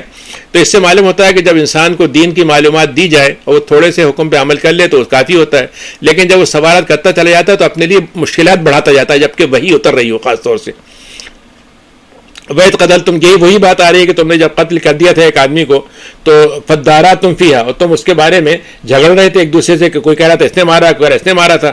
تو اللہ تعالیٰ نے وہ بات طے کر لی تھی کہ وہ جو چھپا رہے ہو ہم وہ نکال کے بتا دیں گے. تو ہم نے کیا کہا، ہم نے کہا کہ اس کا ایک تھوڑا سا ٹکڑا لو اور اس آدمی کو مارو. تو اللہ تعالیٰ نے زندہ بھی کر دیا اس کے ذریعے سے اس آدمی کو، اور جب وہ بتا گیا اس کے بعد پھر دوبارہ مر گیا. وہ ہماری نشانیاں ہیں جو ہم دکھلاتے رہتے ہیں عقل والوں کے لیے. پھر ان کے دلوں میں، تمہارے دلوں میں سختی آ گئی. سختی کا مطلب کیا ہوتا ہے کہ کوئی عبرت 50 دفعہ چیزیں دیکھ رہے ہیں نبرت کی، دوسروں کے ساتھ گزر رہی ہیں لیکن ہم سمجھتے ہیں ہمارے ساتھ تو نہیں گزر رہی. ایک آدمی کو ہم دیکھ رہے ہیں فلاں بیماری سے ایسا ہو گیا، فلاں حادثے میں ایسا ہو گیا، فلاں برا کام کیا تھا اس کے انجام میں اس کے ساتھ یہ سلوک ہوا، لیکن ہم پہ کوئی اثر ہی نہیں پڑتا. ہم بالکل، ہمارا دل جو ہے پتھر کی طرح ہو گیا. تو اللہ نے کہا کہ وہ تو ایسے ہو گئے جیسے پتھر ہوتا ہے، بلکہ پتھر سے بھی زیادہ سخت، کیونکہ بعض پتھر تو ایسے ہوتے ہیں جس میں سے نہریں پھوٹ جاتی ہیں، بعض پتھروں میں شگاف پڑ جاتا ہے، پانی رسنے لگتا ہے ان سے، اور بعض پتھر ایسے ہوتے ہیں جو اللہ کے خوف سے اپنے اوپر کی جگہ سے گرتے ہوئے لڑکتے ہوئے نیچے آ جاتے ہیں. لیکن یہ تو اس طرح کے بھی نہیں تھے، ان کے اوپر اتنی قساوت تھی کہ ان چیزوں پہ بھی کوئی اثر نہیں پڑتا تھا. اور اللہ تعالیٰ تم جو کچھ کرتے ہو اسے غافل نہیں ہے. افتطمعون، کیا تم یہ سمجھتے ہو کہ تم اللہ تعالیٰ پہ ایمان لانے کا دعویٰ کر رہے ہو تو اس سے کام چل جائے گا؟ اور اے نبی، آپ اور آپ کے ساتھی یہ سمجھتے ہیں کہ اگر آپ ان کو، یہ تو اہل کتاب ہیں، یہ تو آپ کی دعوت کے بارے میں جانتے تھے اور آپ کے آنے کے بارے میں مانتے، کیا تم یہ سمجھتے ہو کہ یہ تمہارے اوپر تمہاری باتوں پہ ایمان لے آئیں گے؟ جبکہ ان میں سے ایک فریق وہ تھا جو آپ کی باتیں سنتا ہے لیکن اس کو تحریف کر دیتا ہے، اس کو پلٹ دیتا ہے، اس کو بدل دیتا ہے، آگے پیچھے کر دیتا ہے اس کو. یعنی ان کا تو شیوہ یہ ہے کہ اللہ کا کلام سنتے ہیں اور جان بوجھ کر دانستہ طور پر تحریف کرتے ہیں. تو اے اللہ محمد پر ایمان لانے والوں، یہ تم سے ملتے تو ہیں اور باتیں بھی کرتے ہیں اور تمہیں اپنا تھوڑا سا یعنی یہ بھی بتاتے ہیں کہ دیکھیے ہم تو بڑے ایمان والے ہیں اور ہم تو آپ ایمان والوں کی قدر کرتے ہیں اور صاحب ماشاء اللہ آپ نے کیا کام کیا ہے. لیکن یہ کرتے کیا ہیں کہ جب آپ سے ملیں گے تو کہیں گے ہم آپ پر ایمان لاتے ہیں. جب اپنے خلوت میں، تنہائی میں دوسروں سے ملیں گے، اپنے لوگوں سے، تو ان سے یہ کہتے ہیں تم اپنی جو خبریں ملی تھیں نبی کے بارے میں تمہاری کتابوں میں وہ مت بتا دو انہیں، ورنہ وہ سمجھنے لگیں کہ ہم تو مطلب بالکل ساق پر ہیں اور وہ تم سے تمہارے رب کے سامنے بحث بازی کریں گے. تم کیسے بے وقوف لوگوں کو ان کو اپنے علم کی باتیں ان کو سمجھا رہے ہو. اولا یعلمون، تو اللہ تعالیٰ کہتا ہے کہ اگر تم بتاؤ نہ بتاؤ اس سے کوئی فرق پڑتا ہے؟ کیا اللہ تعالیٰ نہیں جانتا کہ تم کیا چھپا رہے ہو، کیا اعلان کر رہے ہو؟ اللہ تعالیٰ خود بتا رہا ہے، تمہیں بتانے سے فرق کیا پڑتا ہے؟ تم بتاتے تمہارے لیے خوبی کی بات ہوتی، لیکن تم علم کو چھپا کے رکھو گے تو کیا اللہ تعالیٰ وہ علم کو ان کو نہیں بتا سکتا؟ اور جس کو دینا چاہے گا وہ علم دے دے گا. اور تمہارے اعمال نامے کو اللہ تعالیٰ خوب جانتا ہے کہ تم کیا چھپانا چاہتے ہو.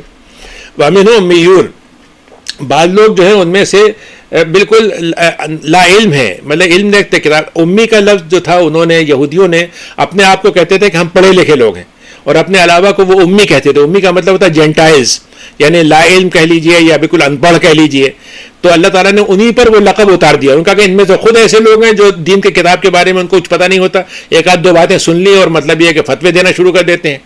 لا یعلمون کتاب الا امانی، کتاب کے نام سے صرف اپنی آرزوؤں کو لوگوں کے سامنے پیش کرتے ہیں. یعنی ان کو اگر آپ پوچھ لیں کہ تورات میں کہاں لکھا ہے تو ان کو خود پتہ نہیں ہوگا، لیکن بس وہ ایسے بنے رہیں گے کہ بھئی ہم تو فلاں کے خاندان کے ہیں، ہم تو سید ہیں، ہم فلاں ہیں، اور اپنے حوالے دے کے ایسے پیش کریں گے سمجھا قرآن کی بات کر رہے ہیں یا حدیث کی بات کر رہے ہیں. تو اللہ نے کہا کہ ایسے لوگ ہوتے ہیں جو اپنے آپ کو دعوے میں تو بہت کرتے ہیں لیکن انتہائی جاہل ہوتے ہیں اور گمان پہ بات کرتے ہیں. اور کچھ ان میں وہ ہوتے ہیں جو اپنے ہاتھ سے ایک کتاب میں کچھ لکھ دیتے ہیں اور کہتے ہیں کہ اللہ نے اتارا ہے. ایسے لوگ بھی ان میں ہوتے ہیں. پھر یہ کہتے ہیں کہ اللہ کے پاس سے آیا تاکہ اس کے بدلے میں کچھ مطلب یہ خرید فروخت کر لیں، زمین کے پیسے مل جائیں گے، کچھ انعام مل جائے گا، کچھ قیمت اچھی اینٹ لیں گے، کچھ ان کو مطلب یہ کہ انعام مل جائے گا. تو ایسے لوگ بہت برے ہیں جو اپنے ہاتھ سے لکھتے ہیں اور جو کماتے ہیں وہ تو اور بھی برا ہے. اور وہ یہ کہتے ہیں اچھا ان کو ایک عجیب زون تھا، یہ تھا کہ ہم تو اللہ کے چہیتے ہیں، اللہ کے بیٹے ہیں، تو ہمیں تو عذاب ہوگا ہی نہیں. اگر ہوگا بھی تو 2-4 دن کے اللہ میاں ایسے ہی ذرا سے غصے میں تھوڑی دیر کے لیے، جیسے باپ ہوتا ہے غصہ ہو گیا 1 آدھ دن کے لیے کھانا بند کر دیا، تو ایسے اللہ میاں 1-2 دن کے لیے ہم کو جہنم میں ڈال دیں گے، ورنہ ہمیں تو رہنا جنت ہی میں ہے، ہمارا کوئی مسئلہ نہیں، ہم کچھ بھی کرتے رہیں. تو اللہ تعالیٰ نے کہا کہ تم سے اللہ تعالیٰ نے کوئی عہد لیا تھا، تمہارے ساتھ کوئی عہد و پیمان ہوا تھا اس بات کا کہ اللہ تعالیٰ پھر عہد کو چھوڑ نہیں سکتا. یہ تم جو بات کہہ رہے ہو تم وہ بات کہہ رہے ہو جو کسی کو نہیں معلوم، تمہیں بھی خود پتہ نہیں. بلکہ سنو اصول کیا ہے ہمارا. کوئی بھی انسان ہو، مسلمان ہو، یہودی ہو، عیسائی ہو، اپنے نام کے ساتھ اور اپنے مذہب کے ساتھ جو کوئی بھی اس کا رویہ ہو، اگر اللہ کی برائیوں کے ساتھ اس نے برائیوں کو بڑھاتا چلا گیا اور اتنی ہو گئیں کہ نیکیاں اس کی بالکل زیرو ہو گئیں یا کم ہو گئیں، تو اس کے پاس اللہ کے پاس اس کا انجام خطا کاروں کی شکل میں ہوگا اور وہ جہنم والا ہوگا اور ہمیشہ رہے گا. اور جو لوگ ایمان والے ہیں، عمل صالح کریں گے، وہ جنت والے ہوں گے. وَإِذْ أَخَذْنَا مِيثَاقَ بَنِي إِسرَائِيلَ، ہم نے میثاق لیا تھا، عہد لیا تھا بنی اسرائیل سے. یہ عہد بات کا ہے، یعنی پہلا عہد تو وہ تھا جو پیدائش کے وقت میں لیا تھا. اب ایک عہد جو ہے انبیاء کے ذریعے سے لیا تھا بنی اسرائیل سے. جیسے مسلمانوں سے اللہ تعالیٰ کا عہد ہے نبی کریم کے ذریعے سے کہ دیکھو اللہ کے علاوہ کسی کی عبادت مت کرنا، والدین کے ساتھ حسن سلوک کرنا، اچھا رویہ رکھنا، ان کے ساتھ معاملات ان کے ٹھیک سے رکھنا، رویہ بھی، انداز بھی، اور ان کے ساتھ حسن مطلب خدمت بھی، اور رشتہ داروں کے ساتھ اور یتیموں اور مسکینوں کے ساتھ، اور لوگوں سے جب بات کرنا تو اچھے انداز سے بات کرنا، اور نماز کو قائم کرنا، زکوٰۃ کو دینا. لیکن تم میں سے اے بنی اسرائیل کے لوگوں سنو، تم میں سے بہت تھوڑے سے اس پہ قائم رہے، زیادہ تر وہ تھے جو بدل گئے، پیچھے چلے گئے، پلٹ گئے، اور تم ہماری باتوں سے پہلو بچا کے نکل گئے. اور تمہیں یاد ہے تم سے ہم نے عہد لیا تھا کہ دیکھو لوگوں کے خون مت بہانا، اور تم اپنے کسی انسان کو تم بغیر سبب کے، جب تک کہ وہ جنگ نہ ہو، جب تک کہ وہ باقاعدہ تم سے لڑنے نہ آئے، تم خواہ کی لوگوں کو ان کے گھروں سے مت نکالنا. تم نے اس بات کو مان لیا تھا اور تم اس کی گواہی دینے والے ہو. لیکن تم نے کیا کیا؟ اس کے بعد لوگوں کو قتل کرنا شروع کر دیا، اور تم جو ہو ان کے گھروں سے نکال دینے کے بعد ان کو نکال دیتے تھے بغیر سبب کے، ہم نے اجازت نہیں دی تھی، اور جب نکال دیتے تھے پکڑ لیتے تھے ان کو تو کہتے تھے کہ بھائی تمہارے جو ہمارے پاس قیدی آئے ہیں ان کو چھڑانا ہے تو اتنا فدیہ دے دو، ہماری کتاب میں یہ لکھا ہے، یعنی فدیہ چھڑانے کی رقم تو ہمارے پاس لکھی ہے۔ اللہ تعالیٰ یہ کہہ رہا ہے کہ جب ہم نے تم کو لڑائی کی اجازت ہی نہیں دی تو فدیہ کا حکم تم کہاں سے لے آئے؟ تو اس پر اللہ تعالیٰ نے کہا کہ تم عجیب لوگ ہو کہ کتاب کی ایک بات تو تمہیں پسند آئی تو وہ مان لیتے ہو، جو اصل بات ہے وہ نہیں مانتے۔ آج دیکھ لیجئے کہ مطلب یہ ہے کہ جس طریقے سے فلسطینیوں کے ساتھ سلوک ہوتا ہے کہ ان کو ان کے گھر گرائے جا رہے ہیں، ان کے گھر کے مطلب کاغذات کینسل کیے جا رہے ہیں، جب چاہتے ہیں ان کو گروا دیتے ہیں، تو یہ بالکل وہی ہے جو چیز مطلب یہاں ہے، اور جب وہ کب کر دیتے ہیں تو کہتے ہیں ہماری کتابوں میں ایسے ہی لکھا ہوا تھا کہ ہمارے لیے یہ شہر ہمارے لیے لکھا گیا تھا۔ تو اللہ تعالیٰ کہہ رہا ہے کہ جب ہم نے تم کو اس کی اجازت ہی نہیں دی تو تم نے آدھی بات تو ہماری مان لی جو تمہارے فائدے کی تھی، لیکن اصل بات تم نے غائب کر دی۔ تو اللہ تعالیٰ کہتا ہے کہ تم کتاب کو جب ایسا کرو گے تو اس کا کیا ہوگا؟ دنیا میں ہم تمہیں رسوا کریں گے، اور آخرت پہ تو بہت سخت عذاب پہ ہم تمہیں لے کے جائیں گے۔ یہ وہ لوگ ہیں جنہوں نے دنیا کی زندگی کو آخرت کے بدلے میں خرید لیا۔ فلا یخفف عنہم العذاب، تو اب ان کے لیے عذاب میں کمی نہیں ہوگی اور ان کے کوئی مددگار نہیں ہوگا قیامت کے دن۔ آج تو بہت مددگار ہیں، بڑے طاقتور طاقتیں ان کے ساتھ کھڑی ہوئی ہیں اور ان کو ایک ایک چیز میں سپورٹ کر رہی ہیں، لیکن وہاں کوئی ان کا اپنا بچانے والا نہیں ہوگا تو دوسروں کو کیا بچائے گا؟ ہم نے موسیٰ کو کتاب دی تھی اور ہم نے ان کے بعد رسولوں کا ایک سلسلہ جاری رکھا، اور ہم نے عیسیٰ ابن مریم کو بھیجا بڑی کھلی نشانیوں کے ساتھ دے کر، اور جبریل امین کی مدد کے ساتھ ان کو بھیجا۔ لیکن تمہارا معاملہ تو یہ ہے کہ جب تمہارے پاس ایسا رسول، کوئی بھی رسول آئے جو ایسی بات کہے جس میں تمہیں اچھا نہیں لگتا، جو تمہیں مزہ نہیں آتا اس میں، تو تم تکبر میں آ جاتے ہو، اور تم میں سے کچھ لوگ تو وہ ہیں جو نبی کو جھٹلاتے ہیں، اور کچھ تو اس کو قتل کرنے میں بھی لگ جاتے ہیں اور قتل بھی کر دیتے ہیں۔ اور یہ تو اتنے سخت دل ہو گئے ہیں کہ یہ کہتے ہیں کہ ہمارے دل جو ہے نا بڑے مضبوط ہیں، اس میں ایسی باتوں کا اثر ہوتا ہی نہیں۔ یعنی ایک آدمی اگر یہ کہے کہ صاحب آپ کچھ بھی کہہ لیں میرے اوپر کوئی اثر ہونے والا نہیں ہے، تو اس کو وہ کمال سمجھتے تھے۔ اللہ تعالیٰ کہتا ہے یہ ان کے اوپر ایک غلاف چڑھ گیا ہے، یہ تو اللہ تعالیٰ کی لعنت ہے کہ کفر کی وجہ سے وہ اب ان کے اندر سننے کی صلاحیت ہی ختم ہو گئی۔ جب ان کے پاس ایسی کتاب کتاب من اللہ، جب اللہ کے پاس سے ایک کتاب آتی ہے جو یعنی قرآن، جو اللہ کی پرانی کتابوں کی تصدیق کرنے والی کتاب ہے، اور جب یہ لوگ وہ ہیں جو نبی کریم کے آنے سے پہلے دعا کیا کرتے تھے اور یہ کہتے تھے کہ اے لوگوں تم ہم سے لڑ رہے ہو، تم نے ہم کو ہرا دیا ہے، ایک نبی آنے والا جس کے ساتھ لڑیں گے ہم تمہیں ہرائیں گے، تو تم تو نبی کے نام سے فتح کی مانگ کرتے تھے۔ آج تمہارا حال یہ ہوا ہے کہ جب تم فتح و نصرت کی دعائیں مانگ کرتے تھے، جب وہ نبی آ گئے تو اب تم ان کا انکار کر رہے ہو۔ تو اللہ تعالیٰ کے کفر کرنے والوں پہ تو اللہ کی لعنت ہی ہوتی ہے۔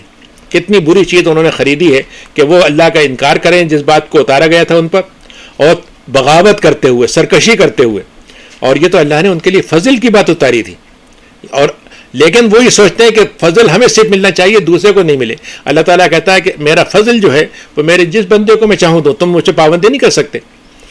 یعنی اگر میں نبی کریم کو بنی اسماعیل سے نہیں بنی اسماعیل سے دے دوں، بنی اسرائیل سے نہ کروں، تو تمہیں اس پہ اعتراض ہے، تم اعتراض کرتے رہو، یہ میری فیصلہ ہے، تم اس کو ماننا پڑے گا۔ اگر تم ایمان رکھنا چاہتے ہو، نہیں مانتے تو تم اپنی محرومی کا انتظام کر لو گے اور اللہ کے غضب میں چلے جاؤ گے۔ اور کافروں کے لیے تو ہم نے بڑا دردناک ذلیل کرنے والا عذاب رکھا ہے۔ ان سے جب یہ کہا جاتا ہے کہ ایسی بات پہ ایمان لے آؤ جو اللہ نے اتاری ہے، تو ان سے یہ کہتے ہیں کہ ہم ہر بات پہ تھوڑی ایمان لاتے ہیں، ہم تو وہ صرف اس چیز پر ایمان لاتے ہیں جو بنی اسرائیل پہ اتری ہے، اور ہم اس کے علاوہ اور کسی بات کو نہیں مانتے۔ تو ان سے یہ کہا جاتا ہے کہ باب الحق، حالانکہ ان کو یہ معلوم ہے کہ یہ کتاب اتری ہے، جو ان کی کتابیں اس کی تصدیق کر رہی ہے یہ کتاب۔ تو آپ اے نبی ان سے پوچھئے کہ اگر تم یہ بات صحیح ہے کہ تم سے بنی اسرائیل کے نبیوں کو مانتے ہو، تو بنی اسرائیل کے بہت سے نبیوں کو تم نے قتل کیوں کیا؟ وہ تو بنی اسرائیل کے تھے، تم کیوں قتل کرتے تھے اللہ کے نبیوں کو اگر تم ایمان لانے والے ہو؟ اور موسیٰ جب بڑی نشانیاں لے کر آئے تھے، تم نے کیا کیا؟ موسیٰ کی بات کو مانا نہیں اور بچڑے کی عبادت کرنے لگے۔ تو بچڑا کون سے؟ تو مطلب بنی اسرائیل کے اندر آ گیا تھا، تم نے ظلم کیا تھا، ہم نے تم سے عہد لیا تھا اور ہم نے تمہارے پر طور کو اٹھا دیا تھا، اور ہم نے کہا تھا طاقت کے ساتھ ہماری باتوں کو پکڑو اور سنتے رہو، لیکن تم نے کہا کہ ہم سنتے ہیں لیکن مانیں گے نہیں۔ تو ان کے دلوں میں ہم نے بچڑے کی محبت کی وجہ سے ذلت اتار دی، یعنی ان کے اندر ایک کمزوری پیدا کر دی، اور ہم نے قل بما یامرکم بایمانکم، اے نبی آپ ان سے فرما دیں کہ اگر یہ ایمان ہے تو یہ تو بہت برا ایمان ہے جو تم کو اتنی بری باتوں کا حکم دیتا ہے، یعنی بچڑے کی عبادت کروانے والا ایمان تو ایمان نہیں ہو سکتا۔ قل ان کانت، آپ ان سے کہہ دیں ان کان لکم الدار الاخرۃ عند اللہ، اگر واقعی اللہ کے نزدیک آخرت کا گھر تمہارے لیے ہے، تمہارے لیے خاص ہے، تم صرف جنت میں جاؤ گے، کوئی نہیں جائے گا۔ اگر یہی بات ہے تو پھر تم ایسا کرو، یہ کہو کہ اللہ میاں مجھے آج موت دے دے تاکہ میں جنت میں چلا جاؤں۔ تو لوگوں سے آپ تمنا کر کے پوچھیں سے تمنا کر کے دکھا دو گا تم سچے ہو. یہ کبھی مرنے کی تمنا نہیں کریں گے کیونکہ ان کو معلوم ہے کہ آگے چل کے ہم نے کیا بھیجا ہے اللہ کے پاس. اللہ تعالیٰ ظلم کرنے والوں کے ساتھ خوب جانتا ہے. اور تم دیکھو گے کہ زمین کی زندگی کے لیے ان کی حرص اتنی ہے کہ اگر ان کو 1000 سال زندگی مل جائے تو یہ اس کو جینا چاہیں گے, یعنی یہ مرنا ہی نہیں چاہتے. تو اگر آپ کے اندر اللہ تعالیٰ کے ساتھ ملنے کا شوق ہے تو مرنا تو اس کے لیے ضروری ہے, تو مرنے کا شوق ہونا چاہیے. لیکن ان کا معاملہ یہ ہے کہ ان کو کوئی اللہ سے ملنے کا شوق نہیں ہے, لیکن ان کا دعویٰ یہ ہے کہ ہم اللہ کے چاہنے والے, اللہ کے چاہتے ہیں اور اللہ ہم کو چاہتا ہے. تو پھر اللہ تعالیٰ کہتا ہے ٹھیک ہے تو پھر مرنے کی تمنا کرو. اور یہ جب مریں گے تو اس وقت عذاب سے یہ اپنے آپ کو ہٹا نہیں سکتے, چاہے کتنی زندگی گزار لیں. 1000 سال رہیں اور اچھے کام نہیں کریں تو بیکار ہے. اگر 10 سال رہے اور اللہ کی خوشنودی حاصل کر لی تو وہ 10 سال قیمتی ہیں. تو اللہ تعالیٰ کہتا ہے عذاب سے ان کی عمر کتنی ہو جائے وہ عذاب سے ان کو نہیں بچا سکتی. اور پھر یہ کہتے تھے کہ یہ جبریل آتے ہیں آپ کے پاس, یہ ہمارے دشمن ہیں, ہم ان کو نہیں مانتے, ہمارا فرشتہ تو دوسرا ہے. تو اللہ تعالیٰ نے کہا کہ جو جبریل کا دشمن ہے تو اللہ تعالیٰ نے جبریل کو اے نبی آپ کے دل پہ اتارا ہے, تصدیق کرنے والا بنا کر بھیجا ہے آپ کی کتابوں کو جو پرانی کتاب ہیں. یعنی آپ پر جو جبریل لے کر آئے ہیں وہ بتا رہے ہیں کہ موسیٰ رسول تھے, عیسیٰ رسول تھے, فلاں کتاب اللہ کی بھیجی ہوئی ہے. تو یہ تصدیق کرنے والے ہیں اور ہدایت کے لیے ہیں, اور جو ایمان لانے والا ہوگا ان کے لیے بشارت کی کتابیں اس میں. تو آپ ان سے کہہ دیں کہ جو اللہ کا دشمن ہوتا ہے اور فرشتوں کا دشمن ہوگا, رسولوں کا دشمن ہوگا, اور جبریل کا اور میکائیل کا دشمن ہوگا, تو اللہ تعالیٰ پھر کافروں کا دشمن ہے. یعنی اگر وہ دشمنی کا اعلان, یعنی اللہ تعالیٰ کہہ رہا ہے یہ پیکیج ہے. یعنی اگر آپ یہ کہیں کہ میں اللہ سے محبت کرتا ہوں لیکن اللہ کے فلاں فرشتے سے نفرت کرتا ہوں, تو اللہ تعالیٰ کہتا ہے کہ میری ساتھ محبت کا بھی کوئی فائدہ نہیں, ان کی دشمنی میری دشمنی. تو اللہ تعالیٰ نے یہ کہا کہ اللہ تعالیٰ تمہیں ایمان میں رکھے گا ہی نہیں اگر تم یہ تقسیم کرو گے. اور ہم نے اے نبی آپ پر بڑی کھلی نشانیاں دے کر آپ کو بھیجا ہے اور اتارا ہے آپ پر کتاب کو. اور جو انکار کرنے والے ہیں وہ کون ہیں؟ فسق کرنے والے, کھلے بدکاری کرنے والے, برائی کرنے والے, معصیت اور نافرمانی کرنے والے. اور یہ کیسے لوگ ہیں؟ انہوں نے اللہ تعالیٰ سے جب انہوں نے کوئی عہد کیا تو ان میں سے ایک گروہ نے ضرور اسے بالائے طاق رکھ دیا. یعنی یہ عہد کرتے جاتے تھے, جب پھنستے تھے تو عہد کر لیتے تھے, لیکن جیسی حالات ٹھیک ہوئے بھول جاتے تھے. ان میں سے اکثر تو وہ ہیں جو صحیح معنوں میں ایمان بھی نہیں رکھتے. جب ان کے پاس آیا رسول من عند اللہ, اور یہ جب ان کے پاس اللہ کی طرف سے کوئی رسول آتا تھا جو ان کے پہلے کی چیزوں کی تصدیق کرتا تھا, تو ان میں سے اہل کتاب میں سے ایک گروہ جو تھا وہ اپنی اللہ کی باتوں کو پیٹھ کے پیچھے ڈال دیتا تھا, یعنی پرواہ نہیں کرتا تھا, جیسے اس کو پتہ ہی نہیں ہے. یہاں تک کہ اللہ نے ایک مثال دی, انہوں نے یہ مشہور کیا کہ سلیمان علیہ السلام نے جادو سکھایا ہم کو, اور وہ سب سے پہلے جادو کے کرنے والے تھے. اللہ تعالیٰ نے کہا کہ نہیں, جھوٹ کہتے ہیں, یہ جادو سلیمان نے نہیں سکھایا. سلیمان کے زمانے میں کچھ لوگوں نے جادو سیکھنا شروع کیا تو ہم نے ان کو آزمانے کے لیے 2 فرشتے اتار دیے. تو یہ کہتے ہیں کہ ملک سلیمان بادشاہت میں شیطان نے کی پیروی انہوں نے کی. کیسے کہ وما کفر سلیمان نے انکار نہیں کیا اللہ تعالیٰ کا, شیطان تھے جو جادو سکھاتے تھے. اور پھر ہم نے 2 فرشتے بھیجے اس آزمائش کو بتانے کے لیے کہ وہ جادو سکھانے سے پہلے بتاتے تھے کہ یہ جادو ہے, حرام ہے, اللہ کی نافرمانی ہے, مت کرو. لیکن وہ کہتے آپ پرواہ مت کریں, آپ ہمیں سکھا دیں. ہاروت اور ماروت ان کا نام تھا. وہ بتا دیتے کہ ہم دیکھو تمہاری آزمائش بن کر آئیں. لیکن اور کیا کرتے تھے, جادو سیکھ کے میاں بیوی میں آپس میں جدائی کروا دیتے تھے, ان کو توڑ دیتے تھے ان کا رشتہ. جیسے آج کل ہوتا ہے کہ مطلب خاندان توڑوا دیا, خاندان کے رشتے توڑوا دیے. تو جادو کے ذریعے توڑوا دیں یا کسی اور ذریعے سے, دونوں کا مقصد ایک ہی ہے. یعنی بجائے سے کہ انسانوں کو جوڑا جائے, جو ہدایت کا کام ہوتا ہے وہی کا کام ہوتا ہے, جادو کا کام کیا ہوتا ہے؟ صرف نقصان پہنچانا اور ایک دوسرے سے لڑوانا, ایک دوسرے سے توڑ دینا, کاٹ دینا. تو وہ کام سیکھتے تھے جس سے ان کو ضرر نہیں ہوتا تھا, نفع نہیں ہوتا تھا, اور ان کو معلوم تھا کہ جو آدمی یہ کام کرے گا آخرت کا حصہ اس کے پاس نہیں ہوگا, یعنی آخرت میں سے اس کو کچھ نہیں ملے گا. کتنی بری چیز تھی جو اپنے لیے خریدتے تھے اگر ان کو اندازہ ہو جائے. وَلَوْ أَنَّهُمْ آمَنُوا, حالانکہ اگر ابھی بھی اگر ہم ساری باتوں اگر وہ ایمان لے آئیں اور اللہ تعالیٰ تقوی اختیار کریں, تو جو اللہ کے پاس ان کے لیے ثواب ہے وہ اتنا بڑا ہے کہ وہ یعنی ساری چیزیں جو ہیں ان کے پاس جو ہیں وہ سارے کام جو ہیں, ساری چیزیں ان کے لیے بہتر ذریعہ بنا دیں گے. یعنی وہ جو ساری بات اللہ تعالیٰ ایسی چیزوں کو سیکھتے تھے جو نفع بخش نہیں تھیں, تو کاش انہیں معلوم ہوتا کہ تقوی اختیار کرتے تو اللہ کے یہاں جو بدلہ ملتا وہ ان کے لیے زیادہ بہتر تھا. یا الذین آمنوا لا تقولوا رائنا, اللہ تعالیٰ نے نبی کریم کا ادب سکھایا ہے کہ نبی کریم سے جب بات کریں تو ایسے نہیں ہر آدمی کی طرح کچھ بھی کہہ دیا, جیسے جہاز زبان استعمال کر لی, جس انداز سے بات کر لی. نہیں, اللہ نے کہا کہ آپ ان کے ساتھ جب بات کریں تو ان سے کہیں کہ اے نبی ذرا سنیے گا. تو اس کے لیے 2 لفظ تھے, ایک تو تھا رائنا, عربی میں رائنا ہوتا ہے, رعیت ہوتا ہے, رعیت. تو رعیت کا ایک مطلب یہ ہوتا ہے کہ اس کو اگر ذرا سا تھوڑا سا اور بدل کے کہیں, ذرا سا زبان ایسے کہیں کہ آدمی سنے کچھ سمجھے کچھ. تو راعینہ ہوتا ہے، اے ہمارے چرواہے. تو یہودی یہ کام لفظ استعمال کرتے تھے، تو لوگ یہ سمجھتے تھے شاید یہ بہت اچھا لفظ ہے تو وہ بھی استعمال کرنے لگے. تو آپ نے مسلمانوں سے فرمایا کہ نہیں تم یہ لفظ استعمال مت کرو، یہ یہودی اس کو بدنیتی کے ساتھ کرتے ہیں. تم کیا کہہ رہے ہو؟ انظرنا، اے نبی ذرا سا ہماری بات پہ غور کر لیجیے. تو ایسے الفاظ جس سے غلط معنی نکل سکتے ہیں ان سے بچنا بھی اچھی بات ہے. تو یہ لوگ جو ہیں تو آپ ان سے کہو کہ اے نبی ذرا سی بات سن لیجیے، توجہ دیجیے. ما یود الذین کفروا من اہل الکتاب، اور یہ کافروں کا عجیب معاملہ ہے کہ خود تو اپنے آپ کو محروم کر ہی لیا ہے، خود دم کٹ گئی ہے ان کے، چاہتے ہیں دوسروں کی دم بھی کٹ جائے.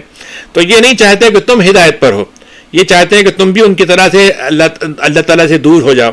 یہ مشرکین اور کافرین نہیں چاہتے کہ تمہارے رب کی طرف سے خیر اترے اور اللہ تعالیٰ تمہیں اپنی رحمت کے، لیکن اللہ کا معاملہ یہ ہے کہ جس کو رحمت سے نوازنا چاہتا ہے کوئی نہیں روک سکتا. اور بڑے فضل ہیں اللہ کے پاس، اگر تمہیں دے دیا فضل تو دوسرے کو دینے کے بعد کوئی کمی نہیں ہو جائے گی کہ تمہارا فضل لے کے دوسرے کو دیں گے. تم اپنی جگہ فضل کے ساتھ رہو گے، دوسروں کو بھی دیں گے. ما ننسخ من آیت، ہم نے قرآن مجید اتارا ہے، مختلف موقعوں پر مختلف احکام دیے ہیں. کبھی پورا حکم پرانا حکم بدل دیا، کبھی دوسرا حکم دے دیا، کبھی نیا حکم دے دیا، کبھی اس میں کچھ آگے پیچھے دے دیا. تو یہ کام ہم کیوں کرتے ہیں؟ یہ لا علمی کی بات ہے نہیں، ہمارا اس لیے ہم دیتے ہیں تاکہ کبھی تمہارے لیے جس حفاظت کی جو ضرورت تھی وہ ہم نے تمہیں دے دی. کبھی اے نبی ہم آپ کے ساتھ آیت کو منسوخ کرتے ہیں، کبھی بھلا دیتے ہیں تاکہ اس سے بہتر چیز کو ہم لے آئیں یا اس جیسی چیز کو ہم لے آئیں. اللہ تعالیٰ کو پورا علم ہے کہ کون سا علم کس وقت کے لیے ضرورت ہے، کون سا حکم کس وقت کے لیے ضرورت ہے. علم تعلم ان اللہ لہ ملک السماوات والارض، کہ کیا نہیں جانتے وہ کہ اللہ تعالیٰ کے پاس آسمان اور زمین کی بادشاہت ہے. تو ام تریدون ان تسألوا رسولکم، اب یہاں تک میں ایک دو رکوع رہ جاتے ہیں تو انشاءاللہ میں اگلے، آج تھوڑا دیر سے شروع ہوا تھا کہ کیا تم یہ چاہتے ہو کہ تم اپنے رسول سے بھی ایسے ہی بے تکے سوال کرو جیسے موسیٰ علیہ السلام کے لوگ کرتے تھے. تو جو کفر کو بدل لے گا ایمان سے تو وہ تو سیدھے راستے سے بھٹک جائے گا. اور کافرین اہل کتاب میں سے جو کفر کرنے والے ہیں وہی چاہتے ہیں کہ تم کو بھی کافر بنا دیں صرف حسد کی وجہ سے، حالانکہ حق ان کے پاس ہے. تو تم اللہ ان سے معافی کا معاملہ رکھو، درگزر کرو، اللہ کا معاملہ آ جائے گا. اور نماز قائم کرو، زکوٰۃ دیتے رہو، اور جو کچھ تم آج کام کر رہے ہو وہ اللہ کے آگے تم آگے بھیج رہے ہو، تمہیں قیامت کے دن وہ سب چیزیں مل جائیں گی. اور یہ کہتے ہیں کہ نہیں صاحب جنت میں صرف یہودی نصرانی جائیں گے، عیسائی جائیں گے، یہ ان کی خواہشیں ہیں، کوئی دلیل ان کے پاس نہیں ہے. سنو، جو اللہ کے لیے اپنے چہرے کو جھکا دے گا اور احسان کے ساتھ زندگی گزارے گا تو اس کا اجر اللہ کے پاس ہے، ان کو نہ خوف ہوگا نہ غم ہوگا. میں کہتے ہیں آج یہیں تک رکھتے ہیں انشاءاللہ، تو اگلی دفعہ ہم کوشش کریں گے کہ تھوڑا سا حصہ رہ گیا ہے. دو چھوٹے چھوٹے سوال ہیں، لیں گے صاحب؟ جی بتائیے. ایک سوال ہے کہ فاسٹنگ میں یہ جو ویکسین ہے اس کو لگوا سکتے ہیں؟ جی لگوا سکتے ہیں، کوئی اس میں اس سے فرق نہیں پڑے گا. دوسرا سوال ہے کہ یہ جو آیت نمبر 28 تھی، کنتم امواتا فاحیاکم ثم یمیتکم ثم یحییکم ثم الیہ ترجعون، تو سوال یہ ہے کہ what is the meaning of ayah number 28 which mentions 2 lives and 2 deaths؟ یعنی جب انسان جو تھا، یعنی آپ دیکھیے کہ انسان جو تھا جی کبھی نہیں تھا نا، تو اس کا مطلب یہ مردہ تھا وہ. یعنی جب ہم کچھ نہیں تھے، قرآن نے کہا نا کہ تم ایک وقت تھا جب، قرآن نے کہا ہے کہ ایک وقت وہ تھا جب تم نہیں تھے. هل أتى على الإنسان حين من الدهر لم يكن شيئا مذكورا، ایک وقت جب تھا تو وہ موت کا عالم تھا. تو اللہ تعالیٰ نے جب ہماری روح زندہ کر دی تو اب ہم زندہ ہو گئے. تو موت، زندگی، اور اس زندگی کے بعد ایک موت اور پھر اگلی موت، دو زندگی ہیں، دو موت. ایک یہ کامنٹ ہے کہ گوئنگ فاسٹ اور آیت بھی ڈیسائڈ نہیں کر رہے ہیں، تو یہ کامنٹ تھا. اس کو میرے خیال میں اتنے وقت میں، گھنٹے کے وقت میں یہ ممکن نہیں ہوگا کہ ڈیسائڈیشن بھی ہو سکے. آپ کچھ کہیں گے اس کو؟ میں فاسٹ کی والی بات تو یہ ہے کہ خیر وہ آج تو تھوڑا سا ہم ایک 10 منٹ لگ گئے تھے ہمیں زیادہ کچھ سیٹنگ کرنے میں، لیکن یہ کہ وہ فاسٹ کو آپ تھوڑا سا، میں اگر کم بھی کروں گا تو ذرا سا ٹائم آخری وقت میں کچھ مجھے تیز کرنا پڑتا ہے، شروع میں تو میں کم ہی رہتا ہوں. اور لیکن پھر اور مزید کوشش کریں گے انشاءاللہ. باقی یہ کہ اصل میں اگر قرآن کی آیتیں ہم پڑھیں گے تو ہمارا جو 10-15 منٹ کا وقت ہے اس میں نکل جائے گا. تو آپ اگر ایسا کریں کہ قرآن اپنے سامنے رکھ لیں اور ترجمہ دیکھتے رہیں تو انشاءاللہ اس سے آپ کو دونوں چیزوں کا فائدہ ہو جائے گا. یہ طارق لطیف صاحب سب لوگوں کو رمضان مبارک کہہ رہے ہیں. جی رمضان کی خوشخبری مل جانے دیجیے تو انشاءاللہ مبارکباد کے سلسلہ جیسے کہتے ہیں قصہ زمین برسر زمین ہو جائے گا پھر. جی اللہ تعالیٰ ہمیں اور سب کو، ہم نے جو آغاز کیا ہے اس کو ہمیں اللہ تعالیٰ پورا کرنے کی توفیق عطا فرمائے.